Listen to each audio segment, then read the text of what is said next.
Gon' find me working, yeah, you gon' find me working. Gon' find me working, yeah, you gon' find me working. Gon' find me working, he gon' find me working. Gon' find me working. For the rest of my What's up, y'all? I'm Andriea Denise, and this is the On Purpose podcast. I am here today with an exciting episode for you. Well, it's exciting for me to get into it. It might not be so exciting for you because today we're talking about the unpopular self-care list, the unpopular self-care list, that to-do list that people just don't really want to deal with. And let's talk about a little bit really quickly why we're doing this show. I think it's important, first of all, to discuss the real work that needs to be done. A lot of times we glamorize things, and it's not really fair. Some people are on the internet streets scamming people. They scamming y'all. I'm just gonna keep it real, by trying to show you this glamorized version of everything. Entrepreneurship, you see them sitting behind that computer, full face of makeup, dressed up all cute and stuff. That's not what entrepreneurship looks like every single day. I mean, probably 98% of the time that's not what it looks like. But these are the images that people show you. Weight loss, they take this pill and drop 20 pounds. They're scamming you. They're trying to sell you something. They're trying to sell you whatever courses or products and stuff that they have. And not to say that the stuff that they have isn't helpful, because it might help you. It might give you some stuff you don't know about or whatever. But for the most part, y'all getting scammed out here in these streets. People are showing you the glamorized version of everything. Like they tell you, live your dream or build your dream life, and they make it sound like it's all abundance and wealth, when actually building your dream life is dirty and muddy. Like, you got to deal with your past. You got to deal with who you are in the raw. Like, you have to deal with things that you may not really want to uncover or pull up or face, because sometimes we get to a place where we're able to just shut off a part of ourselves and then like recreate ourselves and go on and do these things or be this person, this version of ourselves that we just made up. And it's all in the marketing and branding of it, that it looks good, but when you go home at night, like, that's the part where you see not just celebrities but other people that are in the public eye. They're one way in front of people, and behind the scenes they're a complete hot mess.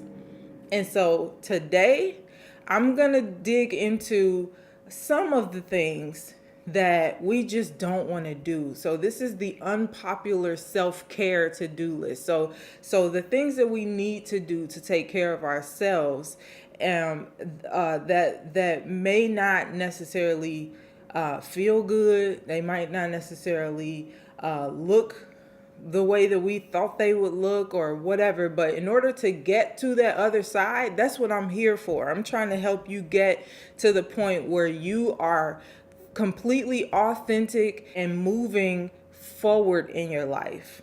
I don't want you faking the funk. I don't want you doing it for the gram. I want you to be 100% who you say you are, who people perceive you to be when it's authentic. And I want you to live that life for real. Don't just be, going downtown and taking pictures in the store. I mean, I want you to actually be able to buy something out of that store. Don't be going and hanging out in front of hotels or in hotel lobbies and stuff, taking pictures to look like you're living a certain life. I want you to actually have that abundance. Okay, enough of that. I'm gonna get into it. So before we talk about the unpopular stuff. Let's talk about the typical feel-good self-care stuff, because this is the stuff that people talk about all the time. It's a self-care day. I'm taking time for myself, all that type of stuff. So we know about the bubble baths, the me time, the spa days, the getting the mani pedis, the mimosas, and the shopping, and the no kids for a day or a weekend or whatever. We know about journaling. We know about these things. These are the things that people tell you about all the time. These are the things that they list and they speak about. But these things, while they are important, we do need those things. We do need that time to take out and journal. We do need that time to take out and just have a nice hot bath and relax. That, like, we need that stuff. But that's not gonna get us to where we want to be. Taking that time for ourselves is important, but there's way more that we need to do in order to consider that as self-care. In order for us to say, like, I am specifically putting time and effort into my well-being, there's way more than bubble baths and journaling. So that's the feel good stuff and the important stuff. But this list that I'm about to go over is unpopular because it's not necessarily easy to do, and it doesn't necessarily feel good. So, like, for example, cooking is fun. Eating the meal is enjoyable, but at the end of the day, somebody got to wash the dishes and somebody got to take the trash out. And if you the host and this is your thing, like, that's going to be you. Like, you have to do all of it. Like, you can't just do the fun stuff, the glamorized stuff. You can't just do the easy stuff, the enjoyable stuff. You got to do the grunt work too. You got to roll up them sleeves and you got to get dirty. So this is us getting dirty. Don't get mad at me. This work is not easy, but it's worth it. And we all know anything that is worth it is gonna take some work. All right, so number one, and we're gonna go through four. We're gonna go through four. Number one is setting boundaries. Now, I had the opportunity to speak in a clubhouse panel or event. I don't know what they call them because I'm not on Clubhouse that much. But someone that I know was hosting a clubhouse room or panel or whatever, and she pulled me in. And they were talking about boundaries and stuff, and I had a chance to speak. And I was just talking about how we are really taught from a very early age to disregard our own boundaries. And I was given the example of, like, young girls specifically, where if somebody speaks to us and they're like trying to hug us or something, as a child, we don't necessarily get to choose. Well, some people don't get to choose that we're not going to hug this person, or that we don't want to give this person a kiss, or we don't have the choice to say no. And they'll be like, "Oh, you're so pretty. Say thank you. Thank you." Or somebody's like, "Give me a hug." Give her a hug. Give him a hug. Like you don't have the choice to set your own boundaries at a young age. And then as we grow up, we learn through experience and programming, conditioning, however you want to label it, that even when you say no, people that we love continue to push us. They continue to say, it's only gonna take you this. That ain't nothing to you. You can do this for me. Why wouldn't you? Blah blah blah. If it was me, I would do this for you. And then you feel guilty. You feel bad for setting boundaries and for saying no. And this ends up making you change your mind, even though everything in you is saying, I don't want to do this thing. It's disregarded by the other person because they're still pressing you to do this thing. And then you are learning to ignore your intuition and ignore those feelings that are really your GPS system that's saying, this is the way that you should go. If you feel this way, then you should navigate accordingly. We learn to ignore those things. So setting boundaries and standing firm on those things becomes something that we just kind of let go or let certain things slide. And and I'm speaking specifically about people that we love, because a lot of times, because we have that familiar relationship, or because we love somebody, or because we want to please somebody, we will kind of bypass our own needs to make somebody else happy. And that can lead to a whole list of issues down the road. So that brings me to number 2, which goes right along with setting boundaries, is saying no. Like, a lot of times, if somebody asks us to do something and we know that we can do it, we know that it wouldn't take long, or say we've been putting it off for a while and then they ask us again at this wrong time or whatever, a lot of times we'll say yes, or we'll do something, or we'll overextend ourselves and regret it later. And I've seen this too many times where people will not want to do something, but say, okay, say yes, I'll do it. And then when this person continues to push and to step over your boundaries and to disrespect, you start to get angrier, and you're like, I didn't want to do this in the first place. Well, that's why you're in this mess, because you didn't set firm on your no to begin with. You instead override it yourself. Is that a word? Override it, override it. You bypassed all of your feelings and emotions and said yes to this thing that you absolutely did not want to do. And so now you're in even deeper, and you are regretting every moment of it. Like, a lot of times people will say yes because they have experienced that when they say no, like, say somebody's asking you to go out, you say, no, not today. Well, a lot of times people who say no end up not being invited the next time, because they're like, well, she said no.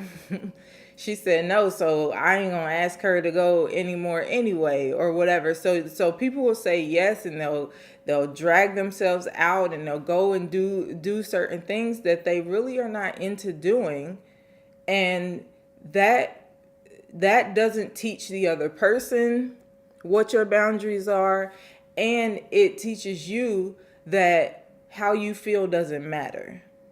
But we all know that how you feel is very, very important, and you should always, if you don't know this, I'm telling you, you should always pay attention to how you feel, and you should always be honest with yourself. If somebody asks you 10 times and you still feel a no, then it's a no. And we'll talk about why people tend to just do stuff instead of setting their boundaries and saying no and standing firm on that. We'll talk about that in a minute. But let's go to number 3. Now, number 3 is making necessary changes. We all know that there are some things that we know here that we need to do. We need to make changes to habits, to relationships, change the dynamic, maybe change our jobs, ask for a raise, set boundaries there at work, say no to a certain workload, or even leaving a job.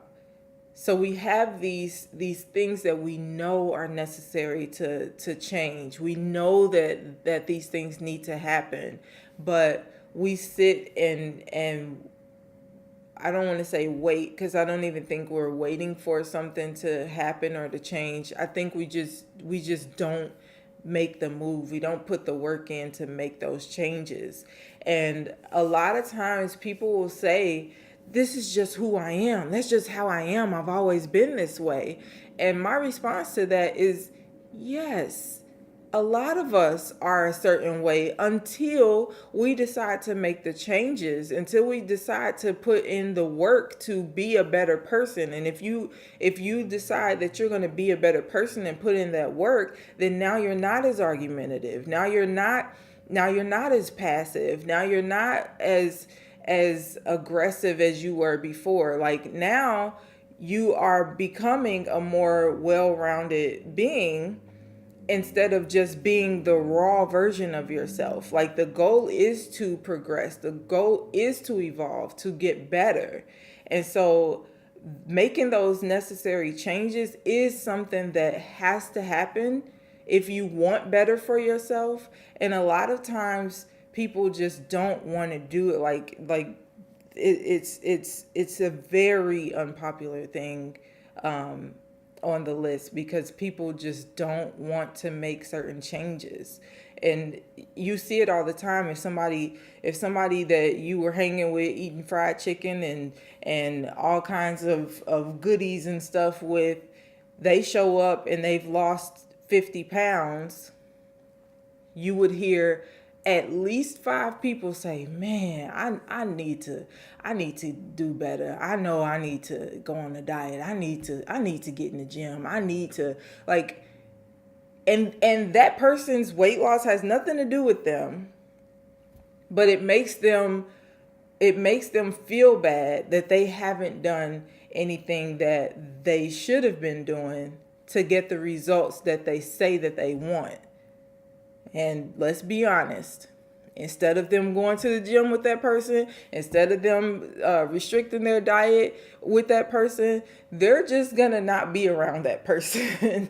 Like, I've seen it too many times. Like, they're just not gonna be around that person. Like, they're gonna hang around other people that still want to eat the fried chicken. They're gonna hang around the people that still want the donuts and the cookies and the cakes and stuff. They're not going to just flip that switch and start making the changes that they know they need to make. Now, one thing that I do always say is, when a person gets sick and tired of being sick and tired, they will make the change.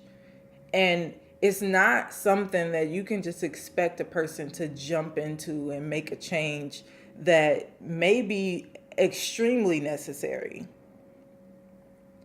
There's a mindset that goes along with it. And I talk about mindset all the time, because doing something is one thing. Believing something is another thing. And if you don't have the mindset to even think on a healthier road, you're not going to make healthy choices.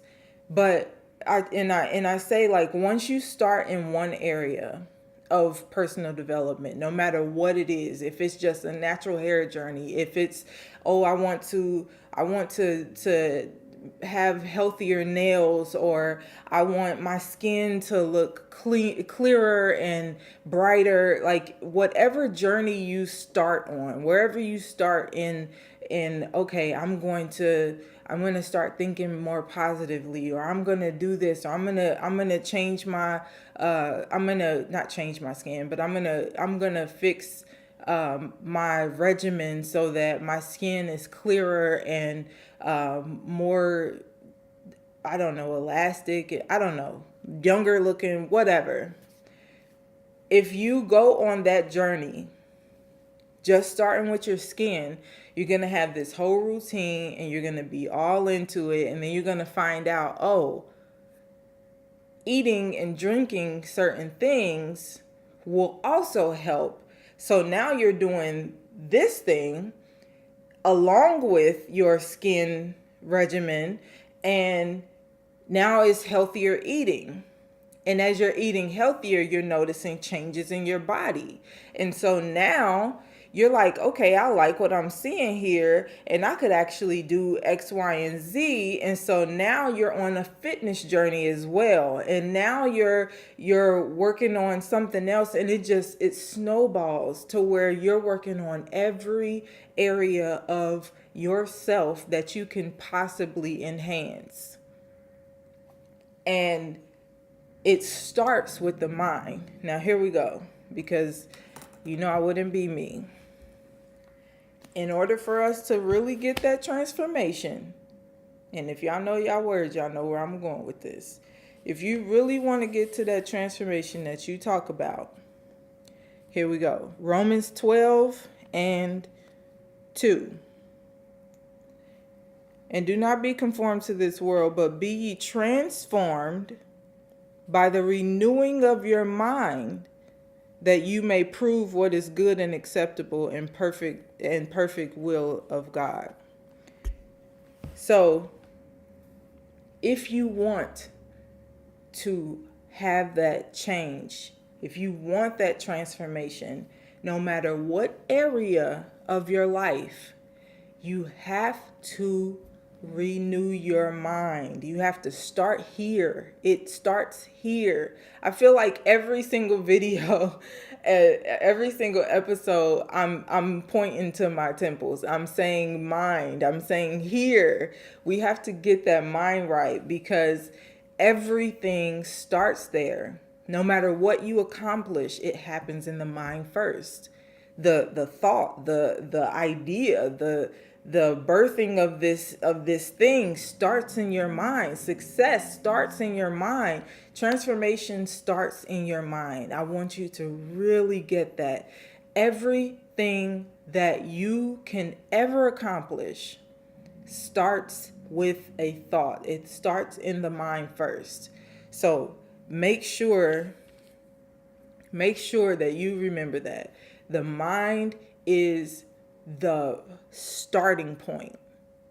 It's like the most important thing, because we can do anything. The body can do anything, but you have to know what you're doing and believe in what you're doing before you can instruct your body to do whatever it is. All right. So, number 4. This is the last one on our list, but there are so many other things in self-care that are just hard to do, that people don't really care to work on. Being honest with yourself and others. Now, this ties into setting boundaries, it ties into saying no, and it ties into making those necessary changes. I need to work out. I need to eat better. I need to do this. You are not being honest with yourself. Yes, you do need to do that. We all need to take care of ourselves and to treat our bodies better. We know this. But if we're being honest, we would be like, yeah, I know that, but I'm not going to do that. I know that, but I'm going to keep eating what I want to eat. I'm going to keep eating the sugars. I'm going to keep eating the fat. I'm going to keep doing that because that's what I like to do. That's what I want to do. So if we were being honest, we would say that. If we were being honest, we would just say, "Oh, girl, you look good. You lost a lot of weight. Pass me that chicken right there. Yeah. What you been doing? For real? For real?" If we were being honest. But instead, we want to play the role of, I know, I'm going to start doing. That is just a bold-faced lie. A bold-faced lie. And also going into the saying no and setting boundaries, like if we were honest with ourselves, we would just say, nah, like we laugh at the sitcoms that say, I would, but I really don't want to. We crack up at that because it's just the truth. It's just the truth. Like, you want me to help you move, and while it sounds like I would be a really good friend if I did that, I don't want to spend my Saturday packing and carrying boxes. So I'm going to say no, if I'm being honest. Or I can lie to you and myself and drag my feet and show up late and then pick up one box or complain the whole time that I'm there when I could have just said no and saved you and me some energy. You see where I'm going with this? So, be honest with yourself. Be honest with other people. It's very necessary. You don't want to get yourself into stupid situations. I mean, like, really, you just want to get it done and over with. Like, if you say no, then it's a no, period. If you say yes, then it's a yes, and you show up happy and joyful about your decision. If you say no, then you walk away happy about your decision, but don't say the opposite and then dread the whole time that this thing is going on that I should have went, because now I'm sitting here thinking about it the whole time and feeling guilty and this, that, and the other, or whatever the case is. There's a million scenarios. So the point I'm getting at is you have to do what best serves you. So what does it mean when I say serves you? What am I saying when I say what best serves you? Because some people don't really know what that means. Like, you can understand in context, but let me just break it down. You want to do what is best for the person you are right now and for the person that you wish to become. If saying yes will make you feel good now, if saying yes will help you to get to the next level that you want to get to, if saying yes will ultimately be a good thing for you, then say yes, because that best serves you. If saying no will keep you out of a situation that you will regret later, if saying no will give you peace of mind, if saying no will give you calm in your spirit, if saying no will allow you more time to do whatever else it is that you want to do, then no is what best serves you in that situation. And I don't mean for it to sound like you're just being a self-serving person, because we all do things for other people and we all make sacrifices at times. This is not what I'm not talking about doing something for somebody or making a sacrifice once or twice.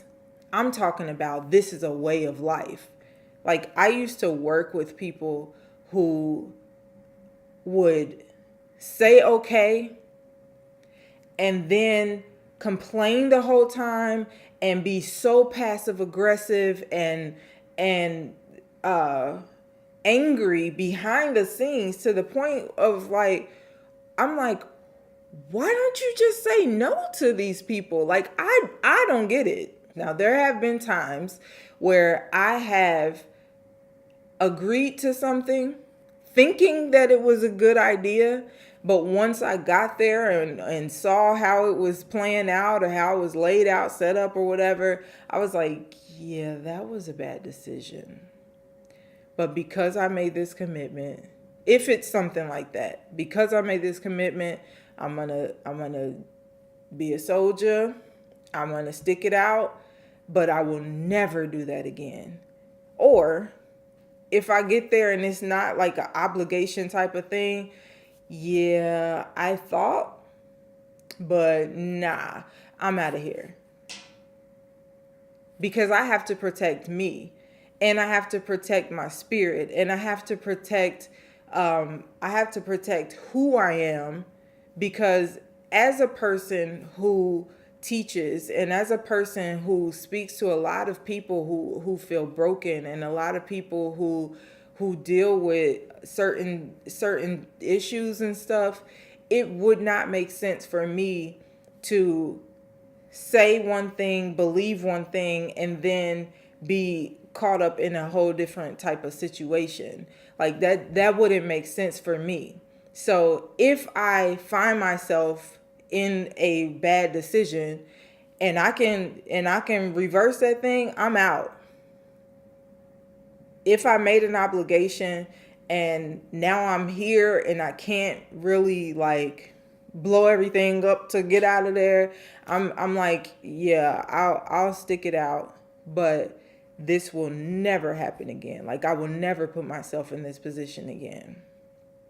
So I do what best serves me, and I'm very intentional about that now specifically, and I want you to be that way too. I want you to weigh every situation and be like, yeah, does that make sense for me? Does it make sense for my brand? Does it make sense for my spirit? Does it make sense for who I am, who I say I am, who I allow people to believe that I am? If that doesn't make sense for any of that, then it's a no. Now let's talk about the top 2 reasons that we put off doing these things. That we put off setting boundaries and saying no and making necessary changes and being honest. Let's talk about the top 2 reasons that we put these things off. Number 1 at the top of the list is fear. What are we afraid of? Well, a lot of times we are afraid of what other people think.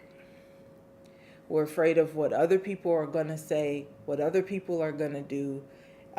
We're afraid of not knowing what the future holds. And a lot of times that has to do with other people too. Like some people are afraid of success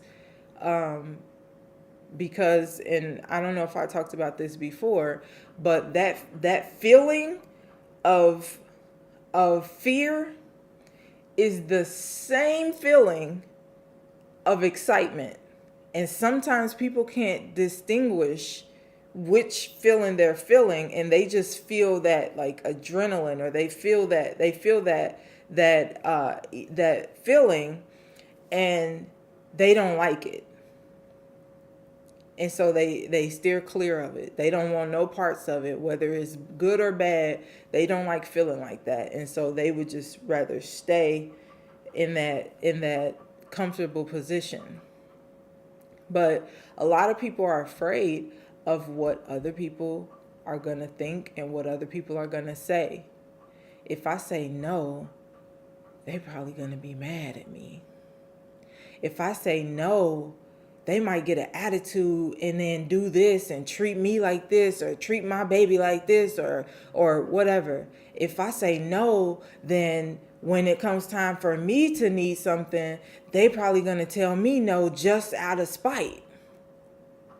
And so because we had this conversation in our heads and figured this is what will probably happen, we decide, I'll just go ahead and overstep my own boundaries.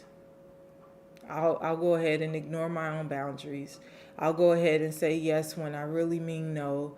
I'll go ahead and just not be honest with myself or this person because of what might happen, of what I think might happen.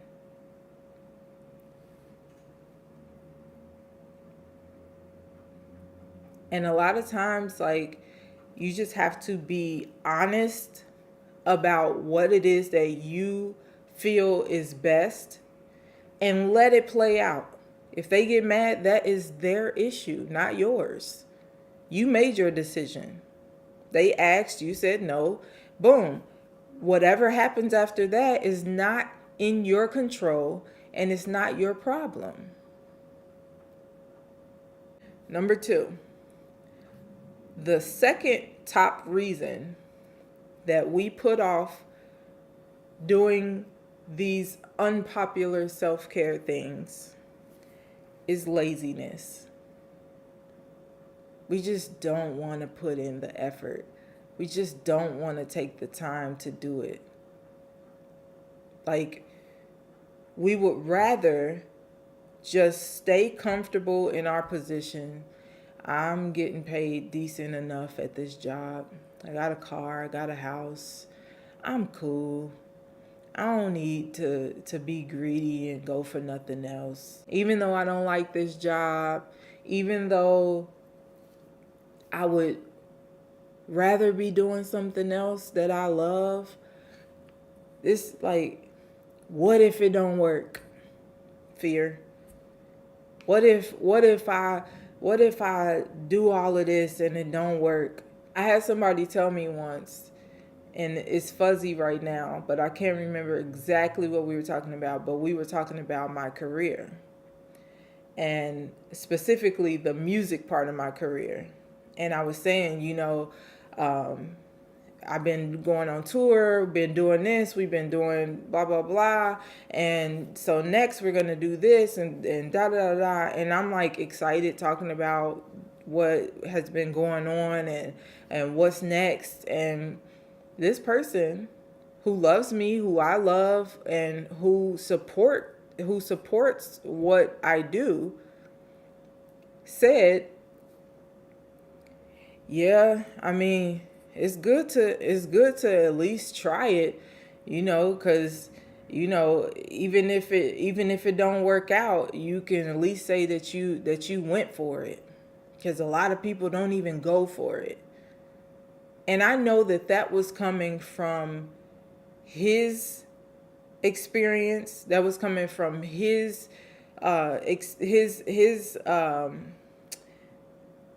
that was coming from his fear, that was coming from his feeling of lack. But I had no doubts in my mind that this would this would work. I didn't even give thought to that. All I was thinking about was planning for this next thing to happen. And a lot of times when you're around people who speak that way, who project their fear onto you, and who say things like that, it gets people thinking, and it takes hold in their mind, and then they start to doubt themselves, and then they start to think, well, he said that because he don't believe in me, or he said that because he thinks that this could not work, and what am I doing? Who am I to think that I could do something like this? And then things go crazy. You sit stagnant. You don't make a move, or you take very tiny steps to test the water, and at the first sign of adversity, you back. You backing off. You're going back to the couch. You're going back to that job. You're going to stay in the safe zone. I was talking to somebody earlier today, and we were talking about how a lot of times, especially when we grow up in church, in certain churches, we're told things to keep us in line. We're told things to keep us afraid. And if you think that if you go beyond this limit that you're going to get sick and die, if you think that if you go beyond this limit, you're going to have 1,000,001 kids that you can't support, if you think that if you go beyond this limit, you will never see success, you're going to stay within these boundaries. You're going to do whatever the people in authority tell you to do, because you're afraid to step out and see if what they said really is true. And we were making a joke saying that I was the type of person, like the Truman Show. I'm the type of person that's gonna keep going until I hit that wall and find out, oh, y'all were bluffing. This is fake. I can climb right up here and walk out of here and I'll be fine. As long as I have my own understanding and if I'm rooted and grounded. If I know that, then whatever rules and regulations or whatever traditions you want to put on people, that's on you. But I can go and do my own thing and find out the truth for myself. Now I know I'm getting a little heavy right there, but a lot of times people would rather just sit and believe what somebody else tells them. They would rather sit in their comfortable space because they're lazy. They have their current ways. It's working for them. They got just enough money to get something to eat. They got just enough to maintain their house and car, and they're okay with getting up at 4:30 in the morning and going to work and not trying to build something else in the meantime. They're not working to build something else. They're just doing the same thing, the same cycle every single day. Now, if you just want to work and come home and chill, and that's the life that makes you happy, do that. That best serves you. But if you want to live a life of abundance and you want to be a person of purpose and you want to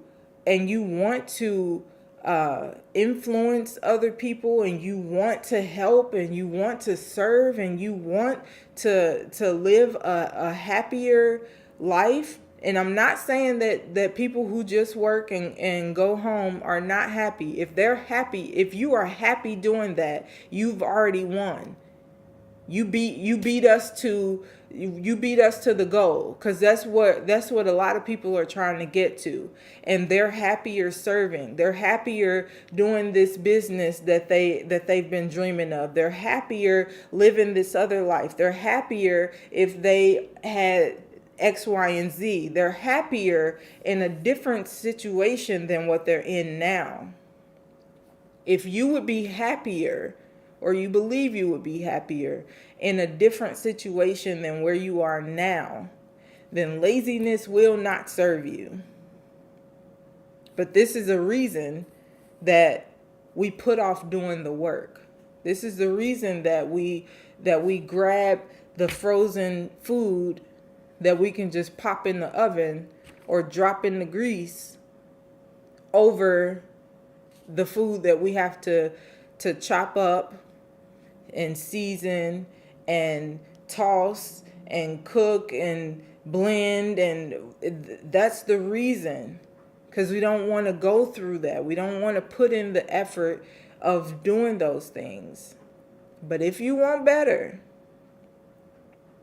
if you really want to make sure that you're taking care of yourself, if you really want to make sure that you are tending to you inside and out, it's not just bubble baths, it's not just spa days, it's not just journaling and meditating, it's not just lighting a candle, it's not just kicking back with a good book or watching a movie, it's not just sending the kids off to a babysitter. It's really putting in that work, that hard work, that rough stuff. Is dealing with that is going to get you to a place where you are mentally in a space to accomplish the things that you want to accomplish. There's a lot of people who may have gotten to the money and have as much money as you could possibly dream of, but they're not happy. They're not happy. They're not fulfilled. They are not the person that they want to be.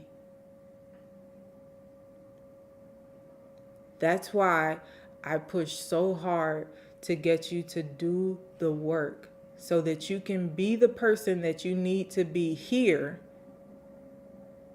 And then the outward stuff comes easy. Because if this is together, if you're stable here, if you're emotionally secure and you're emotionally mature, you will be able to handle things as they come. You will be able to face adversity and walk right through that situation. Now, I'm not saying it's going to be easy, but what I'm saying is it's a simple thing. When you understand that once you start to put in the work, once you understand that when you start to move towards the thing that you want and you're never going to stop moving towards that thing, then it's not a race. It's not I want to be here by 6 months from now. It's not I need to be doing this in 4 weeks or I'm done. It's this is a lifelong journey. This is a lifelong journey of me moving toward the things that I say that I want for myself. And as you go, you're going to pick up more and more and more knowledge of yourself, of other people, and you are going to be able to use that to your advantage. The more you work on yourself, the better you are, and the more you will be able to accomplish. If you're not self-aware, then you will be missing stuff left and right. If you're not emotionally mature, then you're going to mess up some stuff along the way. Because instead of handling something a certain way, you might pop off and burn a bridge. You might be passive aggressive instead of having a conversation. But if you do that work and you get to the point where you are the person you need to be to accomplish your goals, it doesn't matter what happens. You can have a situation come up, and just because of who you are, just because of how you handle that, or just being you, you can inspire another person. You can help another person heal. Do you understand what I'm saying? Like, I really want you to understand that doing the work, doing the unpopular work, is the thing that is going to get you where you want to be. Now, I know it doesn't feel good. I know it sounds good. It sounds like it's easier said than done. It definitely is easier said than done. But it's worth it. You have to set boundaries. Let people get angry. They're used to walking all over you. They're used to turning your nose into yeses. They're used to doing that because you've been allowing this to happen for so long. But now that you know, now that you're doing your work, when you set a boundary and you stand on that, people will throw a fit like a kid, and you got to let them do that. You can't cave. Okay, all right, I'll do it. No, you got to stand on it. When you say no, you got to stand on it. When you say yes, you got to stand on it. Be a person of integrity. Honor your word. If you say yes, then you show up. If you say yes, you show up, and you be happy to do whatever it is that you agreed to do.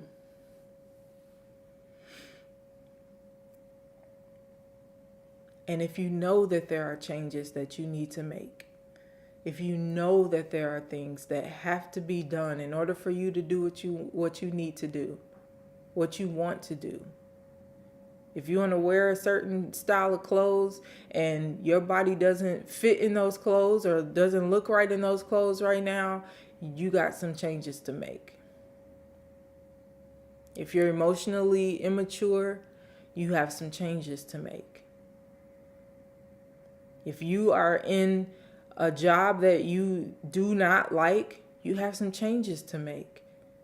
If you are in a relationship that disregards your boundaries, that oversteps, if you're in a relationship that is lopsided, you have some work to do. You have some changes to make. And if you have not been honest with yourself, you have some work to do. If you haven't been honest with other people, you have some work to do. This isn't a time where you can just cater to other people's feelings. What about you? You're a person. You matter. In order for you to do what you want to do, need to do, in order for you to get the things out of life that you want, you're going to have to put in that work and you're going to have to be honest. I hope I didn't come down on you too hard today. And I hope you really hear me. And I hope that you are willing to commit to putting in the work.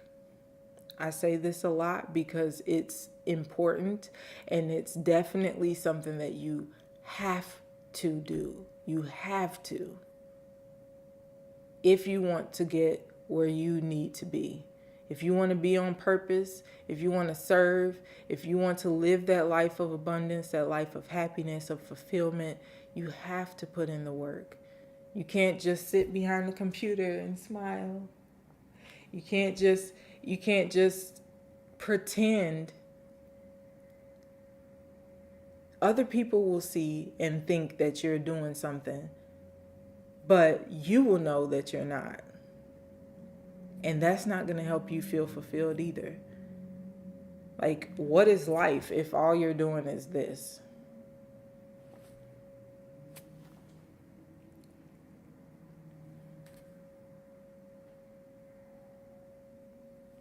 What is life if all you're doing is putting on a facade so that other people think a certain thing of you?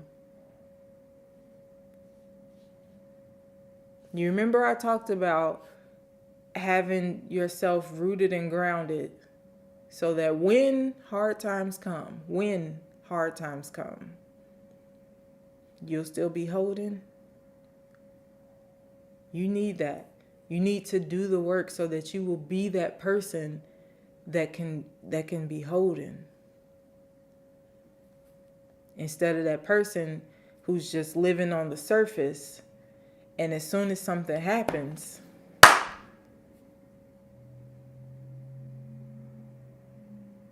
flat on your face, flat into depression, flat into binge eating, flat into looking for love in wrong places, flat into looking for validation in other people. Do the work so that you'll be holding.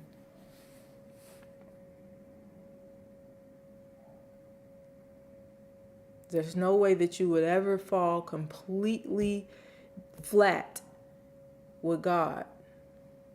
There's no way that you would ever fall completely flat if you have something of substance. But that's getting into another type of show, and I'm gonna do that one coming up here, maybe in the next one or a couple of shows. We'll get into that a little bit more. But this is the unpopular self-care to-do list that you need to dig into, put that work in, and start to really transform yourself. Start to really become the person that you want to be. Don't just try to look like that person. Don't just try to sound like that person. Don't just try to be the personification of that person in front of other people. I want you to really do the work and really become the person that you want to be. All right. I'm going to leave it there. I hope you enjoyed this show today. I hope you took good notes. And I will see you soon in another episode of the On Purpose podcast. Once again, I am Andriea Denise. And until next time, you stay beautiful on the inside. All right. This is from me to you with love. Peace. Gon' find me working, now he gon' find me working. Gon' find me working, he gon' find me working. Gon' find me working for the rest of my life. Gon' find me working For the rest of eternity. Gon' find me working For the rest of my life. Gon' find me working For the rest of eternity. Outside. He gon' find me working. Gon' find me Outside. working, he gon' find me working. Gon' find me working, he gon' find me working. Gon' find me working, he gon' find me working. Gon' find me working, he gon' find me working. Gon' find me working. For the rest of my life. What's up? It's Andriea Denise, and I am back with another episode of the On Purpose podcast. Now, what are we talking about on purpose today? What are we speaking about with intention today? I'm glad to tell you because it's an exciting show for me to do because I've been preaching about this for several years now, even when I didn't even have this thing down packed, I was still struggling with it, but I knew that it worked because I had tried it just a little bit and learned. So what am I talking about? Today's episode is about how you might be calling negative experiences into your life and how we can stop doing that. Because I'm sure that you want the best for yourself, but you might unknowingly be causing yourself a lot of stress, anxiety, negative experiences, and the like. So let's jump into it because I'm excited. So, in the past, I've talked about speaking things into your life. I talked mostly about how to speak positive things. And I was telling you, especially in a previous video, how you can use scripture, you can use God's word to speak abundance and prosperity and health into your life. And just using God's word and causing the angels that he has encamped around you to jump into action because they have to respond to God's word. But we're not talking about that right now because I can keep going on that. So I talked about that in the past and I focused on what things you could say to call positive things into your life. But let's talk about those things that we don't even think about that may be causing us to experience negativity, right? And I'm sure you probably by now have heard people talk about it, people saying, oh, don't say that or whatever, but it is absolutely what you are saying. It's what you think a lot of the time, like what you have going on here a lot, but it's mostly what you say. Because when you really believe something and when you have something in your heart, whatever is in you is going to come out your mouth. So this is why I always say, let's do that work. Let's do the work to get this stuff to be mostly positive, mostly I guess I'm thinking of positive. I'm thinking of a different word, but I can't get it right now. But instead of being pessimistic or a realist, I'm just keeping it real. Instead of doing that, we want to think positive things that are going to then take hold so that we believe that and those things will come out of our mouth. So let's talk about a couple of things to consider. So, where you are right now is the direct result of the choices you've made over the years and the things that you've been telling yourself.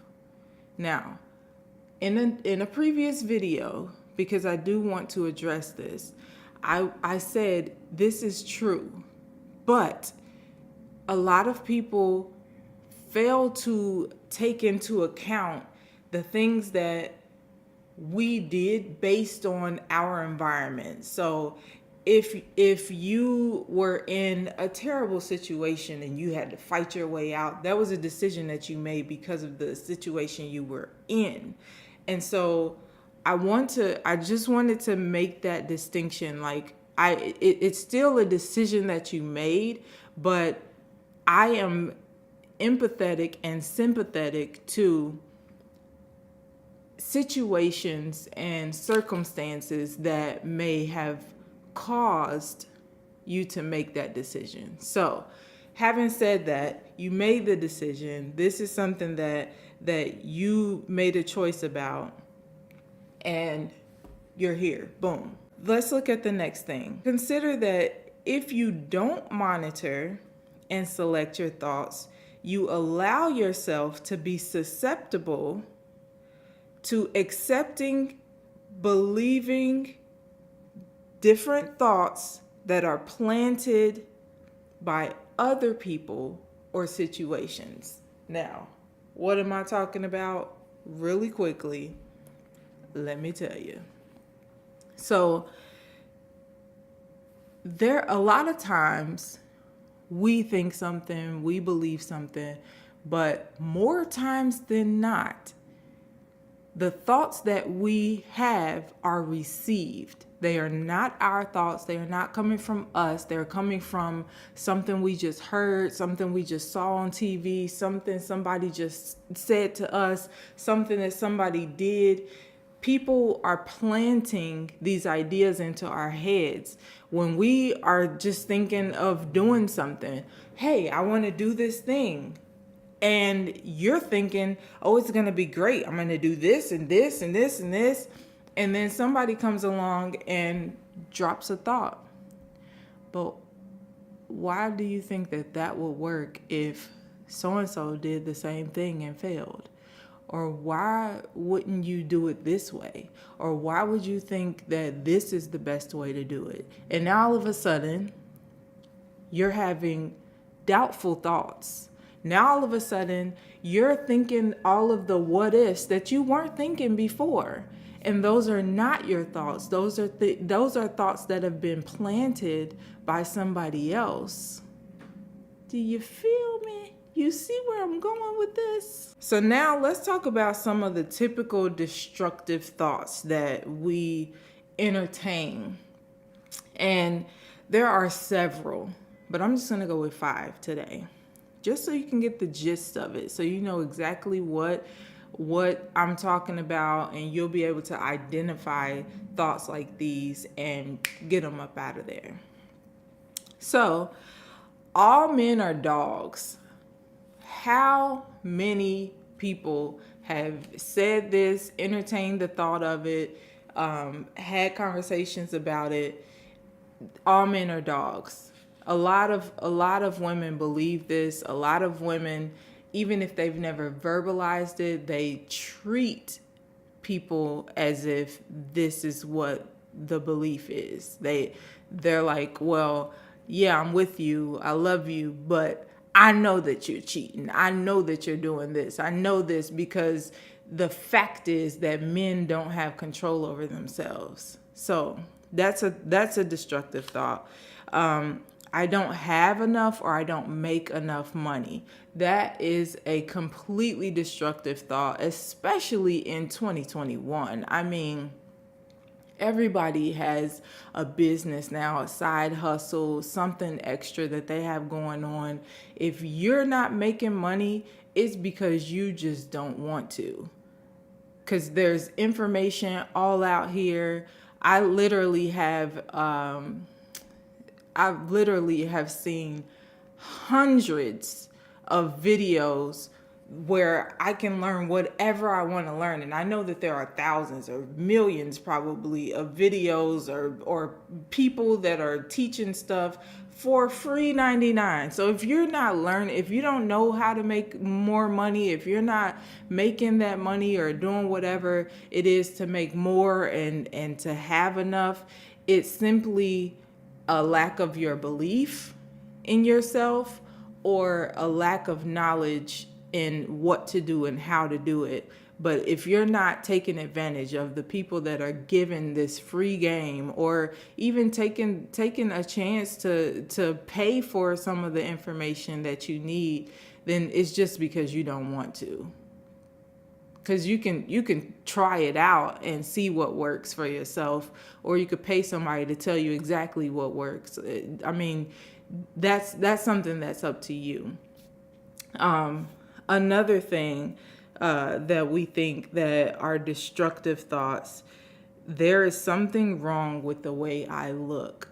Now, this is huge, especially in YouTube culture and people posting pictures on the gram and whatnot.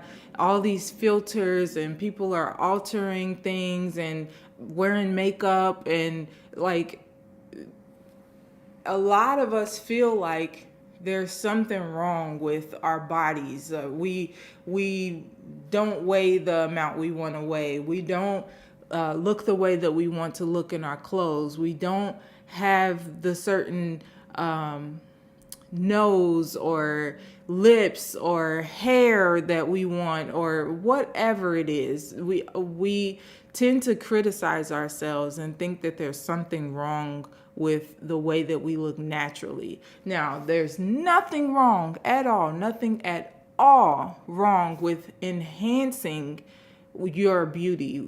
If you want to dress differently, if you want to wear makeup, if you want to throw on a wig or put some weave or braids or whatever in your hair, if you want to lose weight, if you want to gain weight, that is all on you.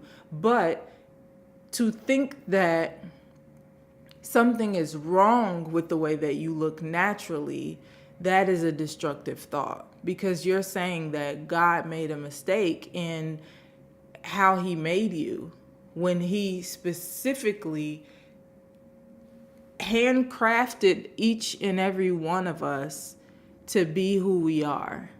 You seen those memes where people are pouring like personality, beauty, this and that. They're pouring this stuff in there. That's how God made you. Like he mixed you up the way that he wanted you to be mixed up. And for you to think, oh, I'm too this or I'm too that, or I'm not enough this or not enough that, that is something that is a destructive thought. Now, number 4 is a huge destructive thought that a lot of people have said and believed and still do this today. And I know that they don't think about this. I used to do it myself, but I don't do that anymore. That's over for me. So they think, I already know that this is about to go wrong. I already know that he's about to ask for money. I already know that she's coming with the drama. I already know that this is about to be some mess. I already know that this ain't gonna taste good. I already know that these kids are gonna be wilding. I already know. And because you know this, because you're saying it and you really believe that this is about to be some crap, it turns into some crap.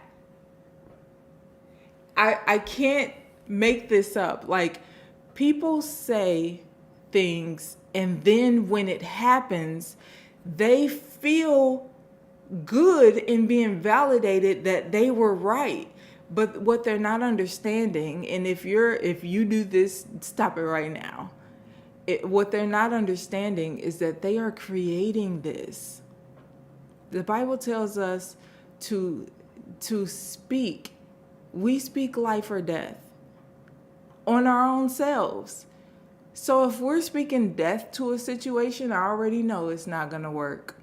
I already know this is going to be terrible. If we're speaking those things, then it absolutely is going to come to pass. It's going to happen.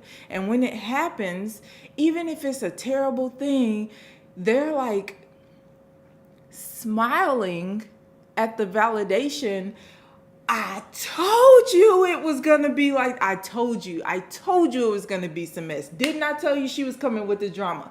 Didn't I tell you he was going to ask me for some money? Didn't I? Didn't I tell you? Didn't I tell you that them kids was going to act a fool? Didn't I? And what happened? They did exactly what you created that situation to be. You wanted that to happen. I mean, you might not have wanted it to happen, but because you said it and because you believed it, you drew that thing to yourself. So that's a major one. That's a major one. But this number 5, this number 5 is a doozy. This number 5 is about to blow your wig off. God said no.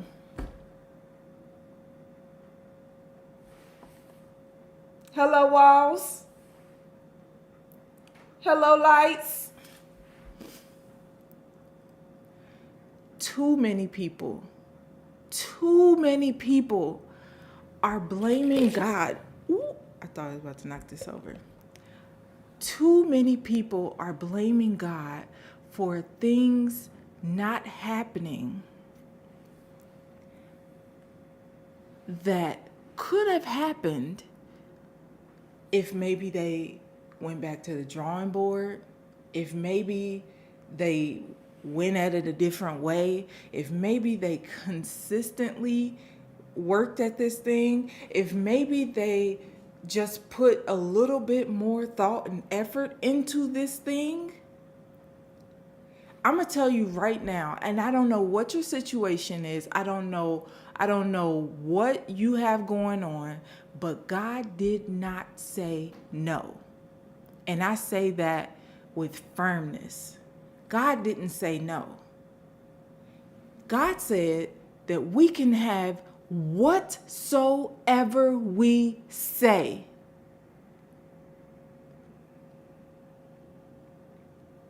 He's not a liar. In Psalms 1, he says, whatsoever he doeth shall prosper. Shall prosper. Now, I don't mean to yell at you. But I want you to get this. I want you to really understand. God is not telling you no. You're telling you no. You're saying that because I went out and did this thing and it didn't work out, God said no. And I'm telling you that that is arrogant. It's arrogant for you to think that because you weren't able to accomplish something on the first try, that God just said no. He closed that door. That's arrogant thinking. You have to give yourself more credit. You have to put more accountability on you, and you have to do the work. If you have faith that something is going to work, then you have to take care of that. Now, this is what I think the problem is. I think people will ask God for something and then sit and wait. Now, if you know me, you know I love what Molly Music talks about. Like, he says, if it don't come, what you gonna do? You gotta have your walking shoes on. That's a word. You gotta have your walking shoes on. Always waiting for something good to come to you. But if it don't come, what you gonna do? You gotta walk to it. Now, I'm about to drop something on you. I'm about to drop something on you real quick. Whenever you ask God for something, boom, you got it immediately. He drops it in your path. Not in your lap. So you have to do the work. You have to have the faith to know that on your journey to accomplishing whatever you ask God for, you're going to run into it. You can't ask God for a car and never step foot into a dealership. You can't ask God for a job and never put in an application. You can't ask for a healthier body and not put healthier food in your body, or not put some exercise on your body. Like you have to do the work. You have to do the work. And just know that eventually this is going to happen for me.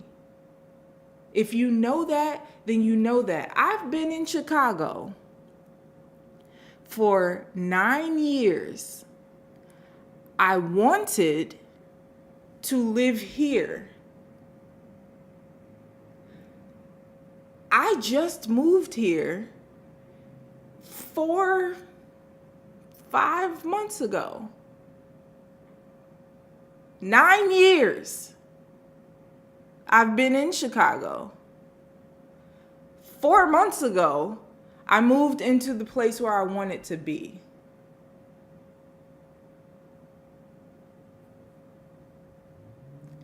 I put in the work. And this is where I tell you that there were times where I was struggling with it myself. I didn't know what I needed to know here or here to get it done. I would try, and if it doesn't work out, I would pout. I would sit and sulk and woe is me, and I would waste time. And then after a few months or a year or so, something in me was like, girl, get your butt up and try again. Get up and do it again. Maybe you didn't understand this before. Learn something else. Do this. Try this. And so I did it. I tried it a different way. Okay, this looks better. I feel like this is going to work. I feel like I'm going to get to a place where my business is growing. I feel like I'm going to get to a good place where this is taking off. And it didn't. But guess what? I got further than I did the first time, but it still didn't work. And I wasted more time sulking, having a pity party.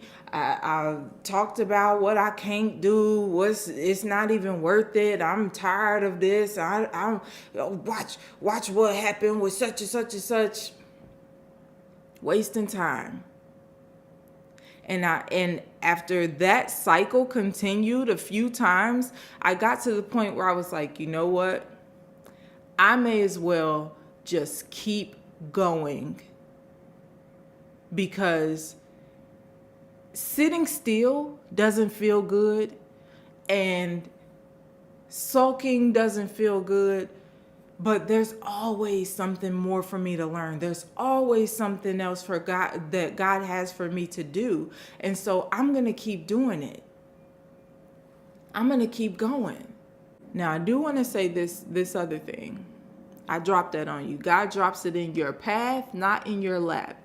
And I want to also share this piece. And I did a Wisdom Wednesday video on this before, but I feel like it makes sense for me to share it again here. You probably are thinking that God is telling you no, because you're trying to control every aspect of the thing that you want, of the thing that you asked for. And one thing that the Bible tells us, I believe it's in Proverbs, it says that,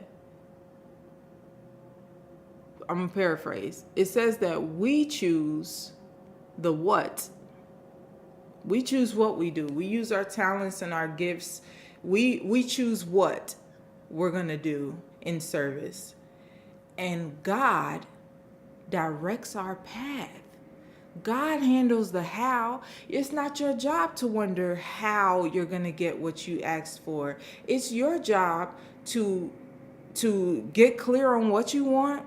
It's your job to speak it to God. He says to make your requests known through prayer and supplication and thanksgiving. that doesn't sound like he's going to say no. He's saying, ask me for this thing and then say thank you. Lord, thank you for this. When Jesus prayed, he said, thank you. He didn't say, oh, Lord, Father God, I come to you as humbly as I know how, and I'm asking if you would please bless this food and multiply it so that we would all be able to eat and have this food nourish our bodies in the mighty and matchless name. He said, thank you. Because it's already done. He already believed it. He already knew what he wanted. God knew what he needed. And he just needed to make that thing aligned and say, thank you. I'm spending a lot of time on this number 5 because I got to get this through your thick skull. Like, you have to understand that the only person saying no is you. And once you get that out of your system, once you take that out, get rid of that, then you are on a path of prosperity. You're on a path of health. You're on a path of wealth. You're on a path of abundance. And you will have the life that you desire to have. God said he already knows what we need. We just need to pray in thanksgiving. Don't worry about the how. That's God's job. Your job is just to make your request known and believe that you will receive it. You know the scripture that talks about ask and it shall be given, knock and it shall be open. When it talks about that, if you keep reading, don't just read that one scripture, read around it. If you read around it, you will learn that it's talking about persistence. You don't just ask and then sit around and wait. Well, I done asked them and it's been a long time. You have to be persistent. Continue to ask and be expectant. Expect to see what you asked for. Expect to see that thing show up in your life. You don't know when, where, how it's going to come, but you know that you're going to run right into it. All right, let's move on. Let's move on.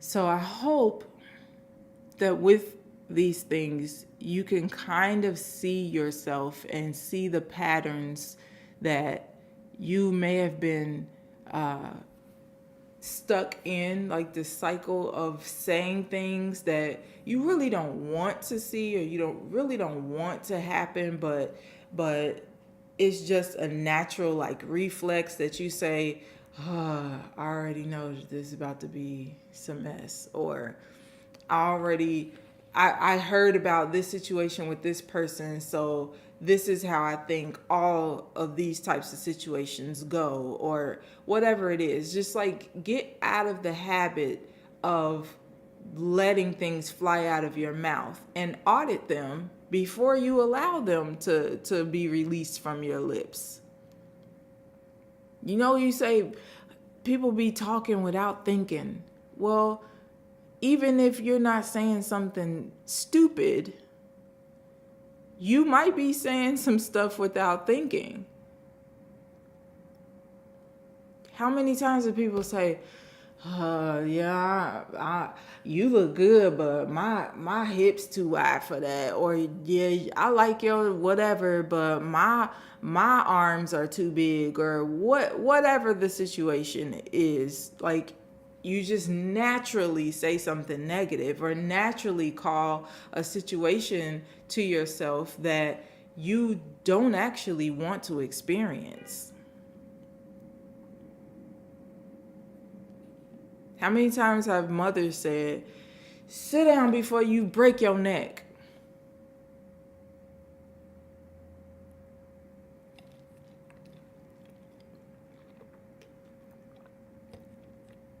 Be mindful of the things that you say. Be mindful of the thoughts that occupy your mind. And know that you can get rid of certain thoughts if they don't serve what you're trying to do. Now, I think I made a video on this before where I talked about the power of veto, where you get rid of those negative thoughts. Like, you consistently monitor the things that are in your mind, and you get rid of the things that are negative and you replace them with more positive thoughts. So you may want to do that. Now, let's talk about the things that you should be speaking out loud. So if you want to see certain things in your experience, if you want certain things to show up in your life, then you need to be speaking life. You need to speak happiness. You need to speak purpose, peace, wealth, health, love, support, unity. You need to speak good fortune and understanding. Speak abundance. Now, I know, because I was there, I know that this takes time to like get embedded, to be ingrained. It takes time. I promise. I know. I understand. And I would even sometimes be like, this is me being positive, and I'm gonna say these things, speak, call those things that are not as though they were. I'm gonna do this. I'm on it. And then something would happen to where I'm just like, not today. Not today. I'm not going to speak about this stuff today. Because I'm trying to speak positively. I'm trying to think positively. I'm trying to do something good with my life. And it just seems like the more I do that, the more negative stuff is happening. And I need you to understand this. Because you have had so much practice going in the other direction, you have to take time and be patient with yourself to get those thoughts and feelings and everything to slow down, come to a halt, and turn, and then go in the other direction. That's going to take some time. So right now, think about it as you're running full speed ahead and you're trying to slow down. It's going to be a while before you even come to a stop. You're trying to slow down. And as you audit your thoughts, as you get rid of those negative thoughts, and there's going to be some resistance because your body, not your body, but I'm thinking of a person running full speed. Your thoughts and your emotions and everything that you've been saying are going full speed ahead, and you're trying to slow them down in that direction. You're trying to slow them down, and then once those kind of stop, because I don't think they ever really stop, you just have to practice so much that those negative thoughts get quieter and quieter to the point where you can handle them when they pop up. You know exactly where they're coming from. You know, like in my last video or my last podcast episode where I talked about making those changes in your thoughts. Is going to take some time. You've been going in that direction for so long, so hard, so fast.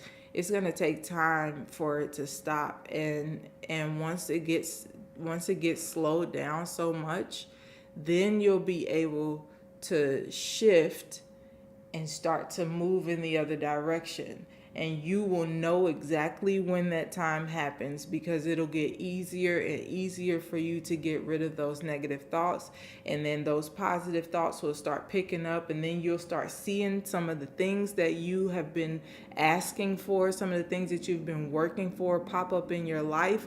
And that will give you a fresh sense of faith, and that will give you a lot more hope and a lot more excitement that this is working, and you will go faster, and the speed will start to pick up, and you'll be going faster and faster in the right direction. And then you'll start seeing everything that you say, everything that you speak about, everything that you write down, everything that you have asked God for show up in your life. And what you can do is spend more time with God. Spend more time with him. Learn his word, learn his ways, and that will help you to get more momentum going in that other direction. So, learn to speak the things that you actually want to see show up in your life. Learn to let go of what you thought you knew before. Be open. This is another reason that a lot of people kind of fall off, is because they are closed off to certain possibilities. If you want to be rich, if the only thing that you think can get you rich is the lottery, or if you find a bag of money somewhere, if that's the only thing that you think can make you rich, then you're closing yourself off to all of these other possibilities and opportunities that God may want to use to send things your way. But if you just say, okay, I want to be set up for wealth. I want my children and my grandchildren and their children to be set up, and I want to start that process, or whatever the case may be, then, and you leave it at that, and just do your work, serve, be on purpose, do your thing, then you'll see different opportunities and different things coming from different avenues, from different places that you never even thought was possible, because you're not closing yourself off to it. But if you're thinking, I want to build generational wealth, and I want it to come from this, and I want it to happen this way, then it can happen that way, but it may take a very, very long time, when God could just use this other avenue that is not clogged up at all, and just boom, done. But you have to stop closing yourself off to the idea that something can happen that you're not in control of. Something can happen that you don't necessarily see the whole thing mapped out first. So, all of these things, to speak life and to speak abundance, to speak health and wealth, all of these things that you want to see in your life, grab you a notebook and write it down. You have to keep records. Write these things down, and you go over them, read them out loud. You can read them during your self-care time. You can read them before bed. That's a way to help it be replaying in your mind as you sleep. You can read it as soon as you wake up, and that'll be something that replays it through in your mind throughout the day. But you want to write those things down. You want to work on them, and really take the time to get these ideas embedded in your mind and in your spirit. If God says that we are royalty, why would you think that you can't have something that you want? What royal are you aware of that can't say, I want this and not get it? I want to do this and not do it. I want to experience this and not have that experience.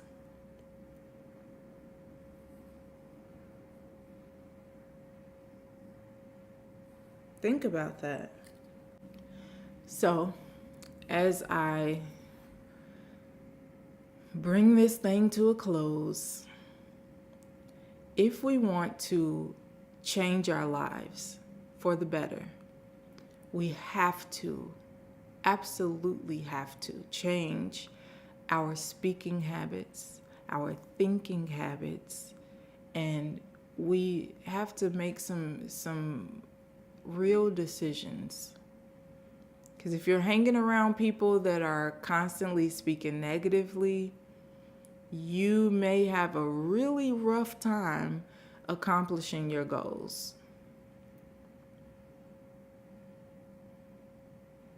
So you have to look around your entire life. Like, yes, absolutely work on your thoughts, work on the things that you allow to come out of your mouth, but you also have to guard yourself, guard your spirit against people who may want to plant ideas in your head. And I don't think that the majority of these people are doing it on purpose. I think they are just like I was before, like you may be right now, where you're just used to saying certain things or used to thinking a certain way, or you've had negative experiences, so you have been conditioned to believe this thing. And so when you come with this new way of thinking, with this more positive attitude, they may think like you're crazy. Don't you remember when this happened? Don't you remember XYZ?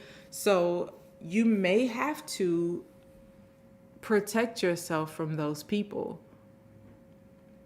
You may have to wait until you got a good grasp on this concept before you share it with anybody else. You may want to limit your time with them, especially if it's a family member or somebody you love that you don't want to or can't like cut off. You may just want to limit your time with them and understand where they are, how they think, and the things that they say, and make sure that you're prepared to block those ideas and thoughts that they may present while you're in their company. So that is what I have for you today.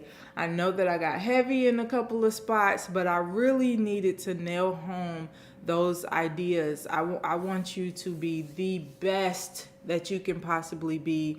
I know what you're dealing with for the most part, because I was there myself. I promise you I was there. Even right now today, certain things, especially if I'm moving into uncharted territory for myself, it's a little more difficult for me to stay like super positive, and some thoughts might creep in, but because I've been at this for a while, because I've been on this for some years, I can get rid of those thoughts, and I can trace them back. I can find out where they came from, pinpoint where they came from, and then I can replace those thoughts and beliefs with something more positive that will help me to build my faith more in that area, and then to ultimately accomplish exactly what I want to accomplish. I'm telling you, I've been there. I'm telling you, I understand, and I want the best for you. So, if you would like to have one-on-one help, I do offer some one-on-one coaching for spiritual guidance and for personal development in general. Those links will be available somewhere around this video, depending on where you're watching it. And I wish you all the best. I wish you all the best. So until our next episode, you stay beautiful on the inside. And this is from me to you with love. Peace. Gon' find me working, he gon' find me working. Gon' find me working for the rest of my life, gon' find me working for the rest of eternity, gon' find me working for the rest of my life, gon' find me working for the rest of eternity. I'll serve him, he gon' find me working gon' find I'll me serve him, working he gon' find me working gon' I'll find serve me him working he gon' find me working gon' find me working for the rest of my life.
Gon' find me working, now you gon' find me working. Gon' find me working, now you gon' find me working. Gon' find me working, he gon' find me working. Gon' find me working. For the rest of my life. This is On Purpose with Andriea Denise. I'm your host, and today we're talking about unlearning things that don't serve us. Now, if you're familiar with any of our previous work, you know that we're about all things personal development. And one thing that we believe is that before you can get into the meat and potatoes of becoming a more well-rounded person and building a life that you want for yourself, you have to first address some things that may hold you back on your journey, that you may have misconceptions about your beliefs and things like that, so that you can get rid of those or tweak them and unlearn certain things, and that will clear the path for you to have a better journey. I won't say easy. I was thinking of saying easy, but it's not easy. This journey is not easy. But it will make it better for you so that you won't have that many roadblocks or anything in your way, those types of obstacles in your way. So we have a great show for you today, but before we jump into it, let's give a quick shout out to our sponsor. The sponsor for today's episode is my company, The Right Mind Studio. It's a wellness company that focuses on personal development through journaling. You can learn more about The Right Mind Studio at rightmindstudio.com. So let's dig into some of the things that you might need to unlearn before you can embark on this beautiful journey of personal development.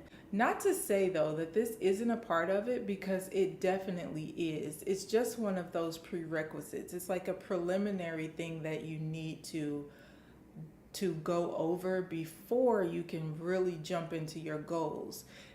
It kind of clears up any real obstacles and roadblocks that are coming from you. Like when we embark on any journey, right, there's going to be some kind of adversity that we need to overcome, but we don't want to have to fight ourselves. So that's why we do this work first, and then we can go into the other stuff. So I've come up with a list of 5 things that we may need to unlearn before embarking on a journey of personal development. And number 1 is upbringing. There's not a person who can realistically say that they had the best upbringing that there possibly could be. No matter what the experience was for you, I'm sure there were some things that you just wish were different. Maybe you wish your parents would have made a different decision. Maybe you wish that you would have made some different decisions as you were coming up. Maybe you would have spoken up about something. Maybe you would have gotten better grades or paid closer attention to certain things. As you may know, while we're growing up, we're just having different things deposited into us, into our spirit, into our psyche, into our subconscious. There are so many things that we have picked up and soaked up, absorbed over the years that we just accept as a part of ourselves. We just accept this as that's just the way it is. And maybe you don't know that you can unlearn some things. Maybe you don't know that you can redirect your mind in certain areas, but it's very, very possible, and in some cases very necessary, that you do that so that you can get to the life that you want for yourself. We're sponges as we're growing up, and if your parents were fearful or negative, then you have some of that in you, unless you've already done the work to get rid of it. If you had a negative experience in school, that is something that is a part of you, like something that you've been collecting over the years as you came up. And then once you got out into the world as an adult, you still hold those same viewpoints of the world, of yourself, of life, of finances, or whatever it is that you absorbed along your journey of just being molded into the person that you are today. So that's something that you may want to think about. Number 2 is religious beliefs. Now, a lot of us were raised in the church. A lot of us were raised in certain situations where we did not get to choose what religion we would observe. We were born into something and we just did that thing that we were born into, regardless of if we liked it, if we wanted to, if we understood it, or any of that. And especially if you know me, you know that I wrote all about this in my book, The Mask. But we come up in these religions and there are misconceptions all over the place. Whether it's just how we understood it, whether it was something taught not quite right, or if there were other people around us that were interpreting it a different way, if we were seeing one thing and hearing another. Like, there are so many things within the realm of religion that we may have completely misconstrued, and that has shaped us in some way, to believe a certain way, to act a certain way based on those beliefs, because we know that our minds, our beliefs drive our actions. So you may want to think about your religious upbringing, your religious beliefs, and things that are true, things that may not have been true as you were understanding them before. Like, you may want to explore your religious beliefs. Another thing that you may want to unlearn, which is number 3 on my list, is past experiences.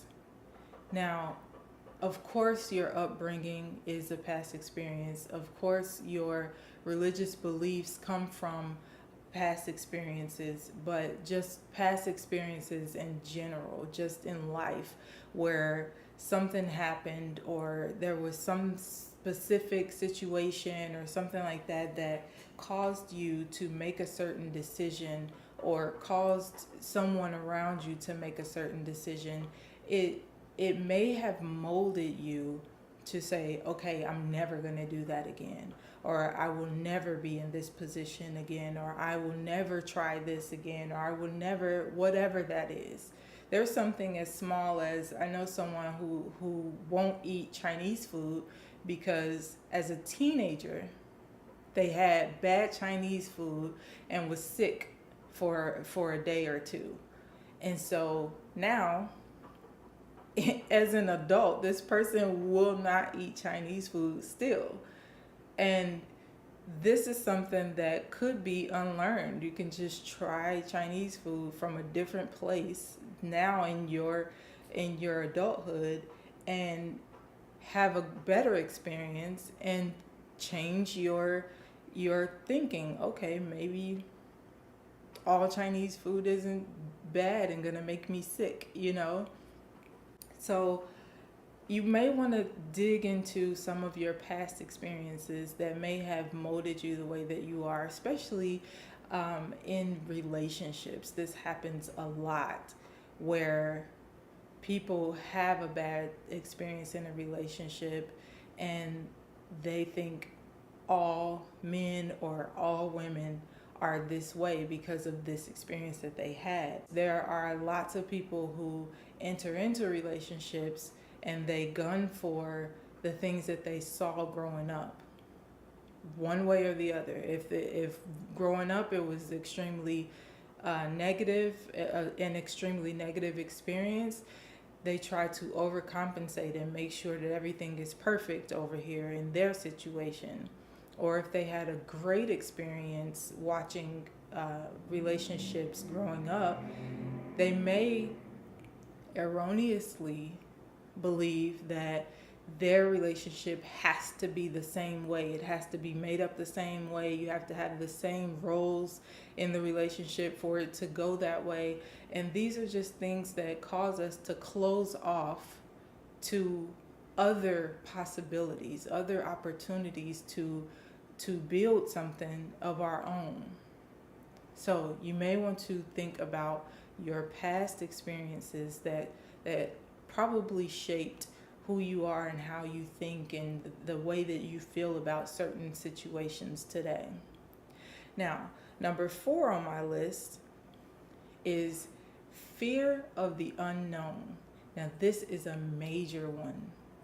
A lot of people will just not embark on a journey of achieving a certain goal. They just won't take the steps to do anything because they don't know what it looks like. If you don't know what's on the other side of the door, some people would rather never open it. I don't know about you. I'm not that person. I'm gonna go open that door, and if I open the door and that's it, then okay. If I open the door and I'm pleasantly surprised, then that's a whole nother thing, and I'm able to experience a completely new world on the other side of that door. But a lot of people are afraid of what they don't know. They're afraid of what it looks like. Think about how scary it was to fly for the first time. You're gonna get in this big hunk of metal or something, and it's going to just sit in the air for hours. Like I think my first time flying was, I was a teenager. I think I was a teenager, and it was terrifying because I didn't know how planes worked. I knew that people flew on planes all the time, but not in my life. I hadn't flown on a plane, and most people don't think about that either. They don't think about the logic of the situation. Like, this has been happening for years, and other people do this every single day, but because you haven't done it, because you haven't experienced it, it's like, I don't care what other people have done. I haven't done it, and I'm terrified. So you are very reluctant to step out and try something new, do something bold, because you just don't know how it works. You don't know what it looks like when you get into it, and that just comes from education. Once you educate yourself on how things are supposed to go in a typical situation, especially when it's something like that, where you can look it up. But if it's something like, starting a business, or if it's something like, I don't know, bungee jumping or jumping out of a plane, skydiving, it might sound scary to you, but once you kind of do your research, once you learn what the process is for other people and what the first step is to doing it, it's easier to take that step out on faith. If something comes up and you immediately dismiss it, you may want to explore why that thought was dismissed so quickly. Why are you so closed off to it? You may want to explore the reasons behind that. Your feelings can be a GPS system that navigates you to where that is coming from. You may not even be thinking about it, but once you actively focus on that fear, okay, why do I feel that way? It's probably because I had this experience when I was younger, or I had this experience and this happened in that situation, and so I guess I just completely turned off. I just completely got turned off to the idea of that. But you have the power within your control to change those things. I mean, you can take baby steps. They have, for skydiving, for example, they have indoor skydiving where you can go and kind of simulate the feeling and understand what would happen in that situation. And that can eliminate some of your fear.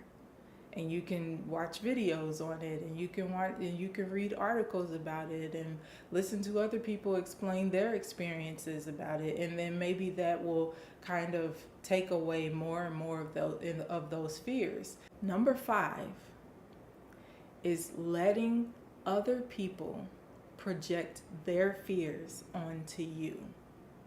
Oh, I know. Oh, I know. Let me say this one more time.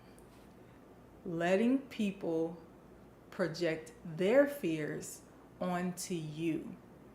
That is something that you must unlearn quick, fast, and in a hurry. Right now, yesterday. That's something that has to go. I don't know if you've ever read the book The Dream Giver. Now, I talk about this book all the time because it's brilliant. The author is Bruce Wilkinson, and The Dream Giver. I'm not going to tell you the whole thing because I want you to read this book. But the author takes us on this journey with this character, and as soon as the character decides that he's going to follow his dreams, he is met with all kinds of opposition. And it's not you can't do that, you'll never be able to make it. It's coming from the people that love him the most. Because they love him, they want him to be cocooned with them. They want him to stay put. They want him to not go out into this unknown world. They want him to have to be content with just living a regular life. And so his mother is, telling him, because she's afraid for him, that she doesn't want him to do this. And his father is like, but what if it doesn't work? What if? And it's just like, these are things that we experience all the time. And this is something that holds a lot of us back from even taking one step forward, because there are so many people in our lives that love us. And because they love us, they don't want us to do anything that will make them uncomfortable. Do you hear how ridiculous it is? And I'm making it sound ridiculous on purpose, but it is just that ridiculous. I don't want you to go after your dream because that would make me uncomfortable. Do you hear how that sounds? But if you don't live your dream, if you don't go after the things that you want, if you don't make yourself a better person, you are going to sit around and find yourself miserable one day. You're going to look up and see that you've just been sitting watching TV for the last 10 years. You're going to sit up and realize that you wanted to start that business. You wanted to write that book. You wanted to speak in front of those crowds. You wanted to help and do all of these things, and you didn't. You sat still because you were afraid to make somebody else uncomfortable. Have you ever told somebody that you were thinking about doing something and they just ripped it to shreds? But what about this? What about that? Do you think you can really do this when millions of people already did that? That's not an original idea. Do you know how many businesses fail within the first 5 years? Have you ever told somebody your dream and had them rip it to shreds in your face? Like, hey, this is something that I set my heart on. And they're like, what is this? Get this out of here. How does that feel for you? That is something that you have to unlearn right now. Get comfortable with making other people uncomfortable for the sake of serving your purpose. Get comfortable with making other people uncomfortable for the sake of serving your purpose.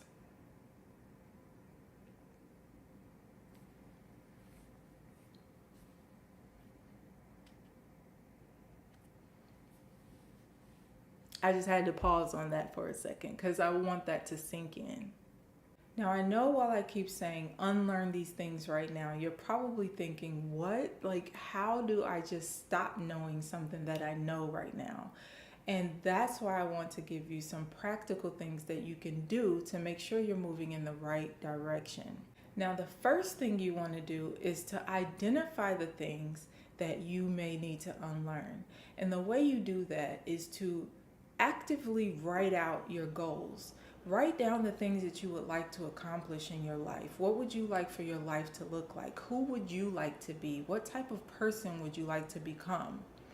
Once you know that, then you can automatically identify the beliefs that you have about those things, because as soon as you think about writing it down, they pop up in your head. All of those thoughts come up in your head. And so you want to write those thoughts down. And you want to take inventory of whether they are positive or negative. And if they are negative, if they are fearful thoughts, if they are thoughts that lead you to believe that this is not going to allow me to accomplish this goal if I believe this.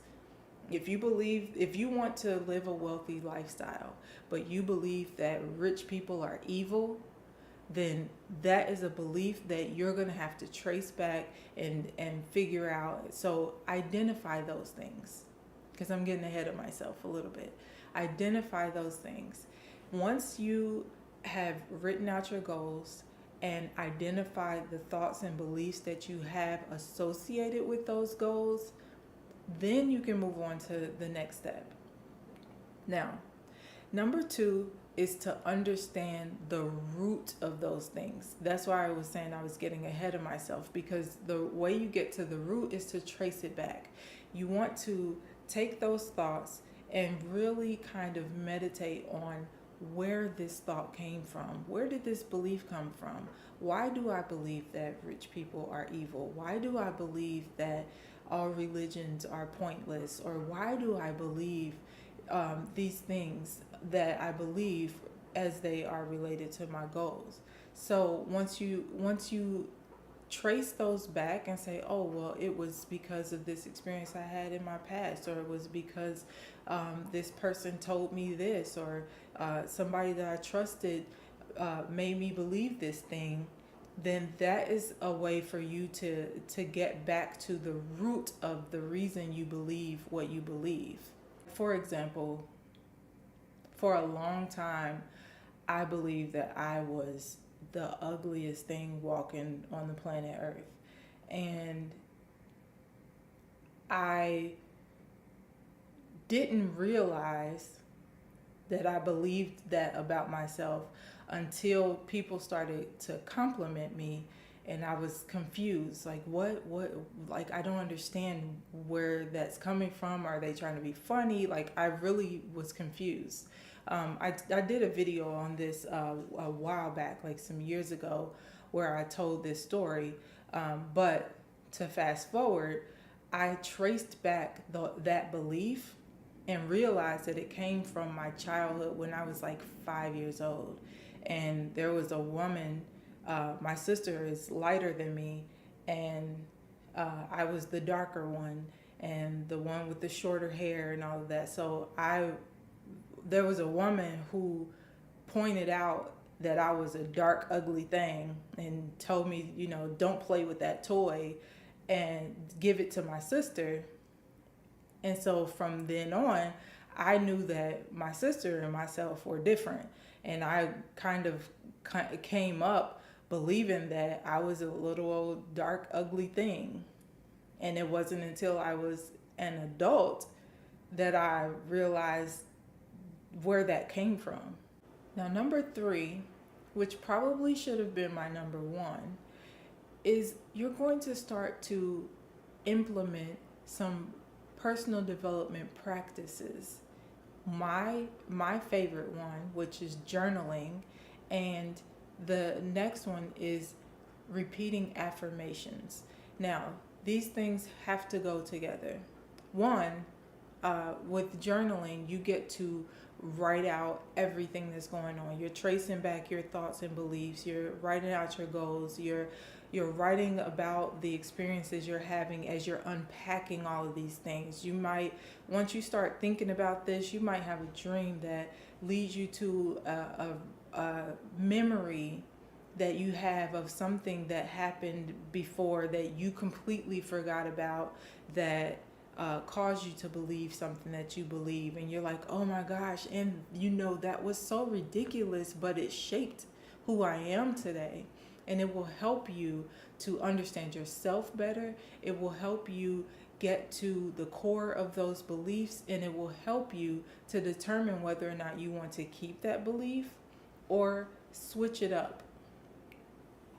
So you're gonna use your journal to write out everything that's going on this journey of unpacking everything that you believe and learned over the years about the things that you actually want to accomplish in your life.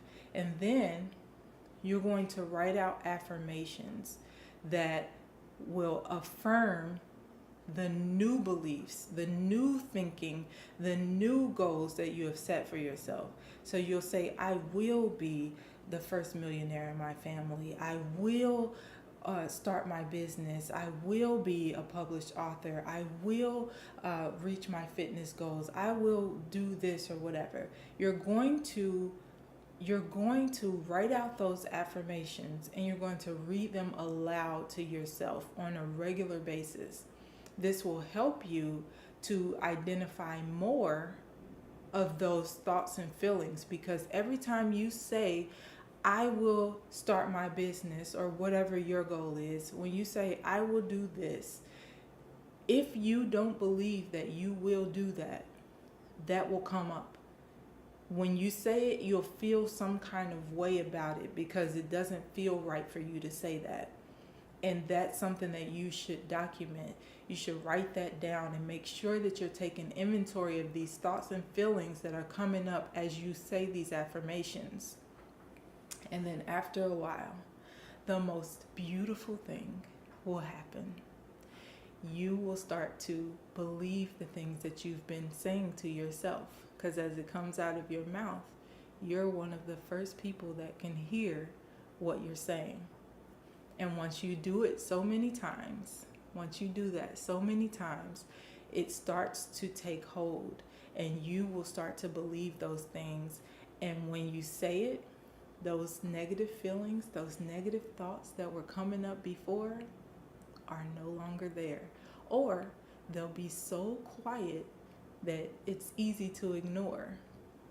But you have to feed yourself certain things in order for those things to come up.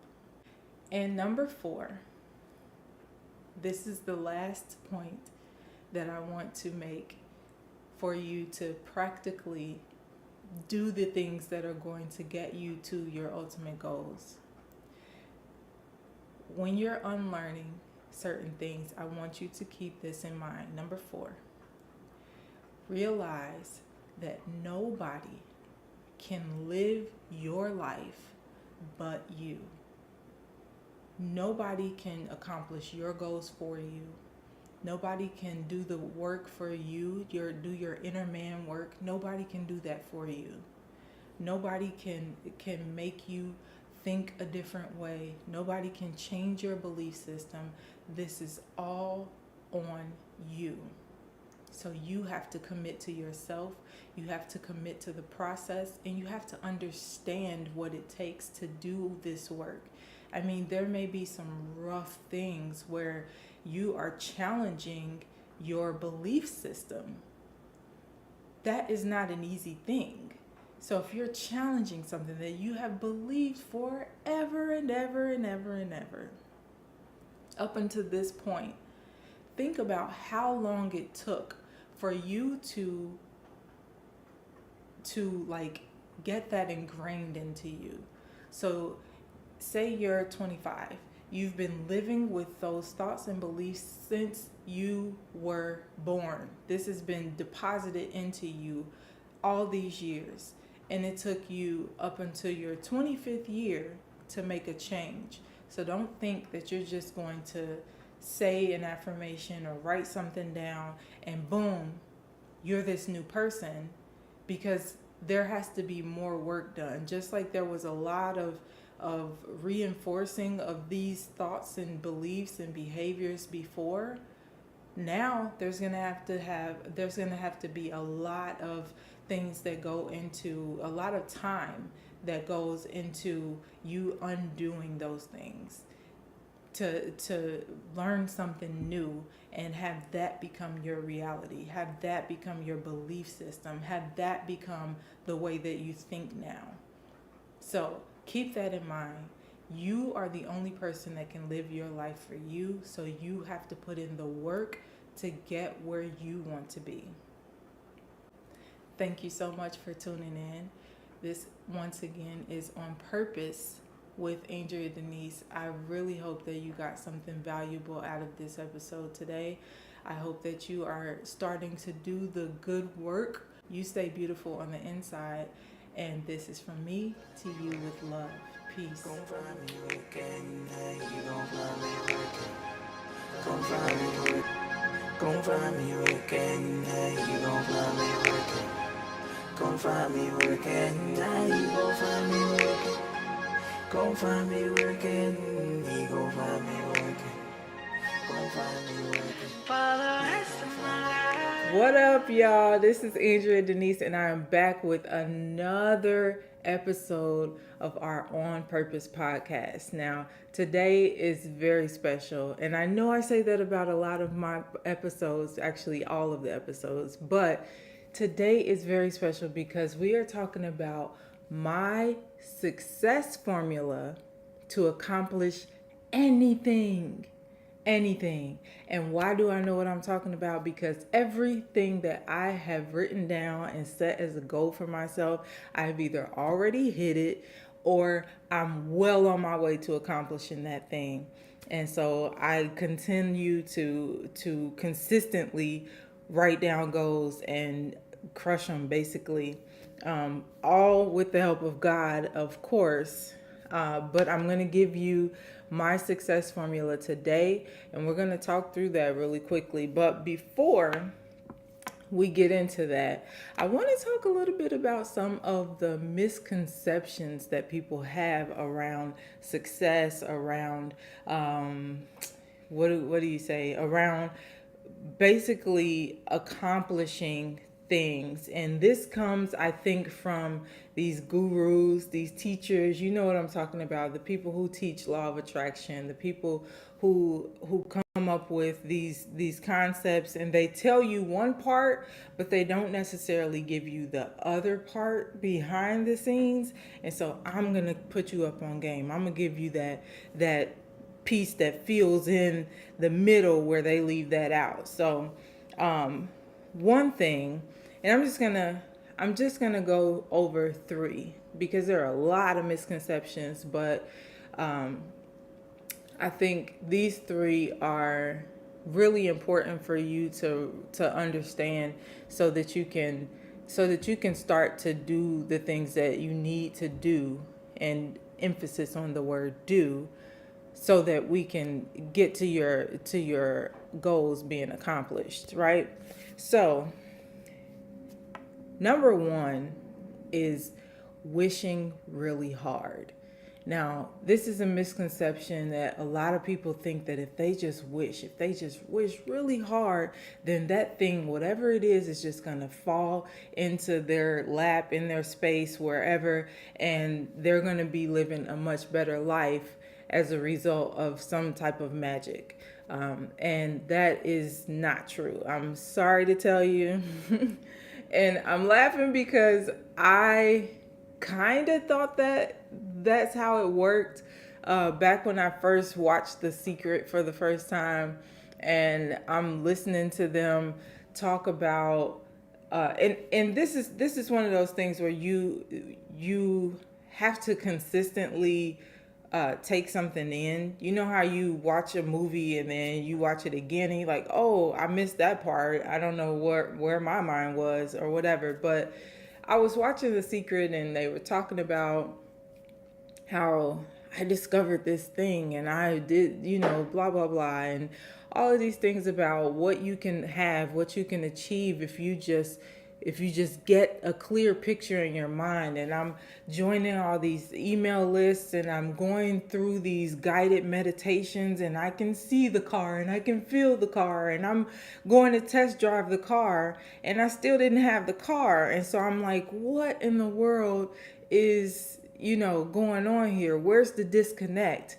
And so the thing that I want you to understand before we jump into what to do is that wishing really hard is not going to get you where you want to be. Desire is a start, but it definitely is not the full formula. Number two is using affirmations. So a lot of people think that if we just say something positive, then all of these things are going to start changing our lives and things are going to come to us and we're going to be overtaken with all of these different blessings and all this abundance. And that's not necessarily how it works. But again, I understand if that's where you are and if that's what you think, because a lot of us were led to believe that, especially the people who are like just starting out, just coming out of a negative mindset, just trying to figure this thing out. It's hard to go from completely negative and then trying to wish really hard or trying to say positive things and still seeing no results. So that's another misconception. And then number three, writing it down. And I am a huge proponent of writing things down. You know that I believe in the written word because it has power. It keeps record. It lets you know where you are, where you've been, how you started, how you're coming along. But just writing something down does not get you where you want to be.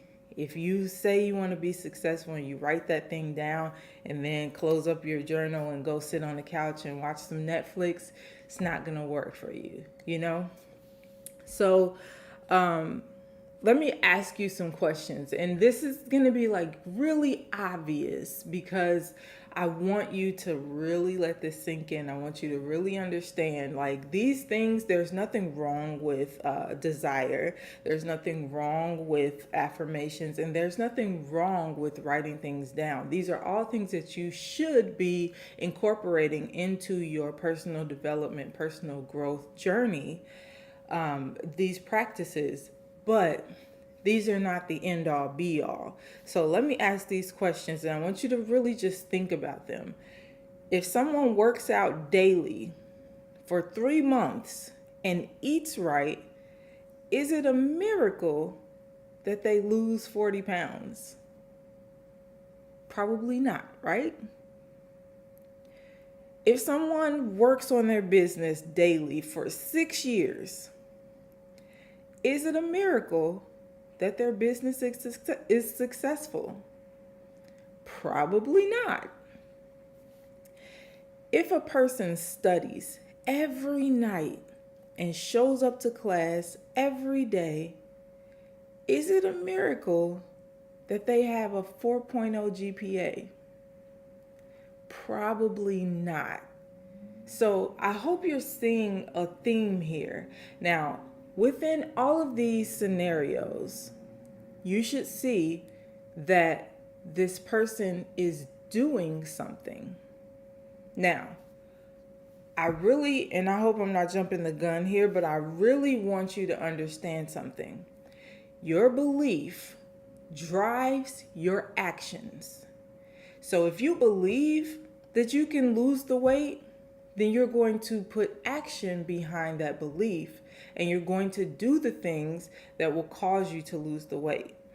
If you're going to have a successful business and if you believe that you are going to have a successful business, then you're going to put action behind there. You're going to invest. You're going to show up for yourself. You're going to put in that work day and night, however many hours it takes, because you believe that this thing is going to pop off. So And the last one, if you're studying, if you're going to class and you're showing up, you're doing the work that it takes to be a person with a 4.0 GPA, then if you believe that, then you're going to put in that work. You're going to do it. But if you believe, oh well, I come from a family of C students, I'm probably going to be a C student, I'm not really going to put in that much effort, and as long as I get a C, I'm passing, then you'll slack on doing that work. You see what I'm saying? So the theme here is to have the faith and to do the work. And this takes me to the success formula. Success in achieving your goals or anything else in life equals faith plus works. Faith plus works equals your dream realized. Whatever your goal is, whatever your dream is, if you put in the work and believe that you're going to have that end result that you want, the thing that you desire, then you absolutely will see it. You'll put in that work, you'll do it, and it doesn't matter how long it takes, it doesn't matter how much work you have to put in. You just believe that that's going to happen eventually, and you're going to put in that work to get there. Now, I talked about in a previous episode where I was doing the work, but sometimes I wasn't seeing the results the way that I thought I should see them. And that led to a lot of setbacks because I kept stopping and I kept having pity parties and I kept thinking, woe is me. And then I had to reboot and get back on track. And that took up a lot of time. And I'm telling you right now from experience, wasting that time is not worth it. If you are committed to the success of a thing, you will do whatever it takes to see it through. And if it's not working, go back to the drawing board and check it out. Maybe go and see, like, okay, I've been doing this for a long time and it doesn't seem like it's working. But you may want to go and check your data. You may want to go and research what other people have experienced. And you might actually be on track doing what you need to be doing and just not seeing the results yet. Or you might see a little bit of growth or something like that. But just please, I beg of you, don't give up. Don't stop. Don't have a pity party. Like, it's okay to rest. It's okay to go back and check things out and make sure that you're doing what you're supposed to be doing. But when you start to wallow in that self-pity and you start to think maybe this isn't gonna work, that takes you on a completely different trip to, I'm gonna say, backtracking. It takes you on a trip of being further away from your goal than if you were to actually keep pressing forward. Now, there is a story of, maybe it's not a story, I don't know what it's called, but the bamboo tree. You're probably already thinking about it. The bamboo tree, where it's being watered and nurtured and taken care of. And for 5 years, this thing doesn't move. It doesn't budge. You don't know if it's working, if it's alive, if it's going to sprout up. You don't know. You just have to have the faith that it is and keep watering it and keep, like, you can't dig it up and see, oh, okay, it's viable, and put it back. Like, you have to just trust that it's gonna sprout up. And in that 5th or 6th year, it just sprouts right up because you were putting in the work of nurturing this thing. And I might have butchered that story, but you know what I'm talking about. You can look it up. You can look it up, and it's just a reminder that things take time, especially things that are worth something, things that are worthwhile.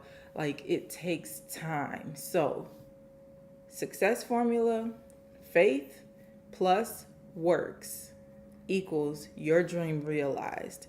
Now, okay, I wanted to pull in some scripture here because I wouldn't be me if I didn't do that. And I want to really drive this point home. So, Luke 11:9. And I say unto you, ask, and it shall be given you. Seek, and you shall find. Knock, and it shall be opened unto you. Now, people talk about this scripture a lot. But they neglect this one part. I told you I'm going to fill in the gaps for you, and here we go.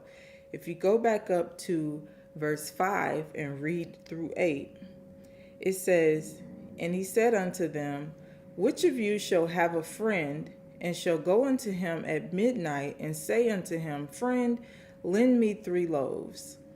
For a friend of mine in his journey is come to me,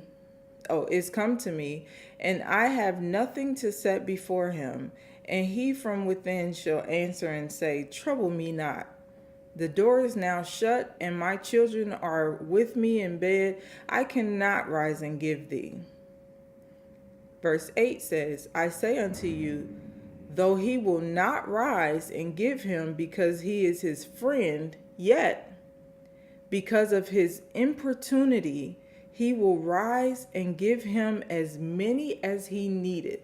Now, there's another scripture that talks about this too, because there's more than one place in the Bible where it talks about asking, it is given, all that. The point that this is trying to make is, and let me be real careful with the way I choose my words. You don't just ask and receive that quickly when it's something that you need. Now, let me be very clear. Sometimes when you ask, it's simple. You get it quickly. But other times, especially when it inconveniences someone in this situation, when it's an inconvenience to somebody else to get up in the middle of the night and do this thing for you, the thing that gets you what you want is persistence. If you are relentless, whatever it is will give. If you keep running into a wall and just keep running into that wall, eventually that wall is going to give, and you're going to hit it one time and go straight through it. Whatever it is, if you are persistent, you are going to get what you desire. That's the point of this. Asking, it is given. Seeking, you shall find. Knocking, it will be open. These are things that you have to keep in mind, that you have to keep asking, keep seeking, and keep, knocking. You have to keep doing it. Now, if you go knock on the door, especially here, if you knock on the door because it's so far away, I might think maybe I heard the door, but maybe not. Maybe it was somebody else's door. I'm not sure. But if you knock and keep knocking, eventually I'm going to get up from my comfortable place and go see who might be at the door. But if you just knock and stand there and like, well, maybe she's not home, and go on about your business, you didn't get what you wanted. You didn't get what you came for because you weren't persistent. If somebody tells you to go away, but you consistently show up and you keep knocking on their door, you're going to wear their guts out, and they are going to be like, what do you want? And then you get what you want. Are you hearing me? Are you understanding what I'm saying? Are you really getting what I'm saying? You have to be persistent. So faith plus works equals a dream realized. And that works means that you are continuing to work. You are toiling. You are continuing to get your thing that you want. You are consistently pressing. If it's something that you can do on your own, great. If it's something you need somebody's help to do, this gives you a great lesson in persistence. Wear they guts out. Wear those guts out. And if it's something that you can do on your own, but you still need to get traffic to your website, or you still need to build your platform or whatever it is, be relentless. Be persistent in doing that. So people talk about asking and seeking and knocking, but they don't talk about being persistent in that thing, because when you are persistent, that is when things start to open up for you. That's when the universe gets out of your way and makes sure you get what you're going after, because you will not quit. You won't give up. So, persistence is key. This isn't magic. It's not something that you can just bippity boppity boop. It's not something that you can just speak and see. You have to continue to speak. That's why when I said, affirmations don't work on their own, but affirmations do help you to build a positive mindset. Affirmations do help you to cut through the noise of the negative and the crazy thoughts that might go on in your head. Affirmations help you to have something to go to when those thoughts start to come up, or it can even be something that you practice so much so that those thoughts won't even be strong enough to take hold in your mind, those negative thoughts. So I talk about affirmations sometimes. Speaking positively is always a good idea, but the way that I have chosen to speak my affirmations is through scripture, because there are so many places in the Bible where we are able to see abundance, where we're able to see wisdom, where we're able to see success, and we can speak those things. And one thing that I keep saying I'm going to talk about eventually is that when you speak the word of God out loud, the angels that God has encamped around you have to react to that word. So if you're speaking abundance, you're quoting God's words, God's scriptures. You when you're speaking those things, the angels around you have to react. They have to bring that to you. They have to do the things that you are speaking over your life through God's word. So it's nice to say, money comes to me from several different sources in increasing amounts on a consistent basis. That's great. But when you can speak God's word and speak that success and speak that I will owe no man and those things, then it causes a reaction. Not saying that other affirmations don't. I tend to think, because of my experiences, that when you speak God's word over your life, things happen in a much grander way and in a quicker way. And I'm trying to be very conscious of what I'm saying because I'm thinking about my experiences. And I know for a fact that in the past, when I've used affirmations and was just saying positive things or whatever, they helped. But when the hard times came and I was like really down, they kind of went out the window. But when I speak God's word, it's rooted and grounded. And when I use scripture, things tend to happen quicker than before with just the regular affirmations. And on top of that, when the rough times come, it's I don't hit the bottom. Like rough times come, but I'm still holding steady. Like, okay, this sucks. This hurts. This is not what I want to experience. I don't like it at all, but I'm good.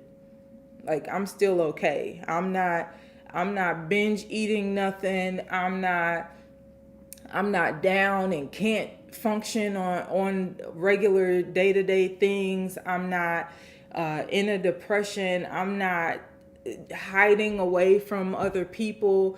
Whereas before, when I didn't have that spiritual covering, when I didn't have that grounding of the spirit of the scriptures, then I was falling flat on my face. And I was spending a lot of time dealing with, depression and dealing with pity parties and stuff like that. But having that, I never hit bottom. I'm still holding.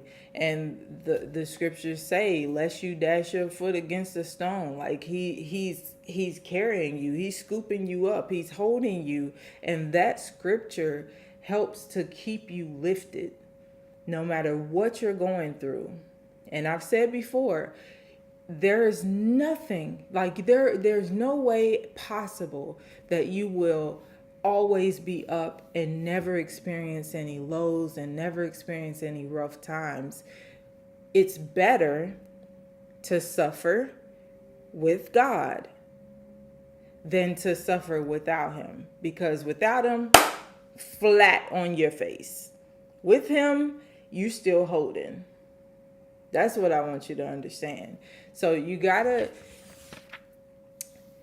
understand that although thinking positively is taking you in a great direction, although speaking positively is taking you in a great direction, and although writing things down, which I really recommend all three of these things, but writing things down, which is my zhuzh, it's my jam, that's my stuff.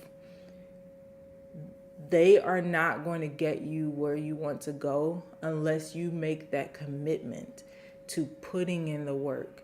When you commit and say, you know what, okay, I would rather do this than what I've been doing before. And because I've seen what that does. I've seen the result of that. I would rather do this. And so I'm going to commit to doing this. No matter what happens on this journey, I'm good. I'm going to keep pressing forward. I'm going to keep doing the work. I'm going to keep showing up for myself and for others, because let's face it, serving your purpose is going to include serving other people. There's no way around that. No matter if you're doing music, if you're doing photography, I love to pick creative things. If your purpose is being in healthcare, if your purpose is planting flowers, who knows? Whatever it is, what you do is going to serve other people. And so if you commit fully to that thing, then you're going to put in that work, and you're going to keep reassessing, reevaluating, going back to the drawing board, whatever it takes. Okay, that was a terrible night of business, of performing, of whatever. That was a terrible night, but I'm going to get up, dust myself off, and do it again tomorrow. I'm going to keep pressing forward because this is what I am meant to do.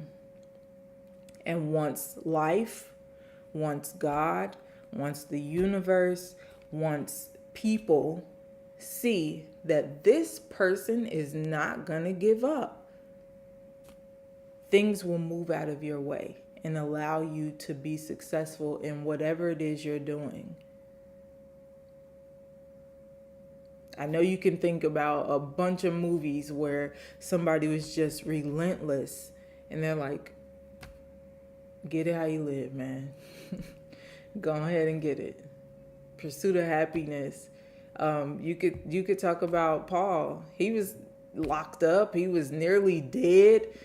And he still continued to stand flat-footed and preach the word of God. You got to leave that man alone. At some point, you have to just let that person do what they're going to do. So what is going to be your decision? Are you going to keep sitting doing nothing and hoping that things change? Or are you going to put in that work? Are you going to commit to putting in the work and doing the thing that you desire most to do?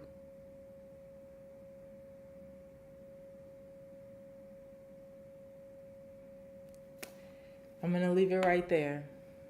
I want you to really think about that. I want you to write down your thoughts. I want you to get at me, send me emails if you have way too much that won't fit in a comment.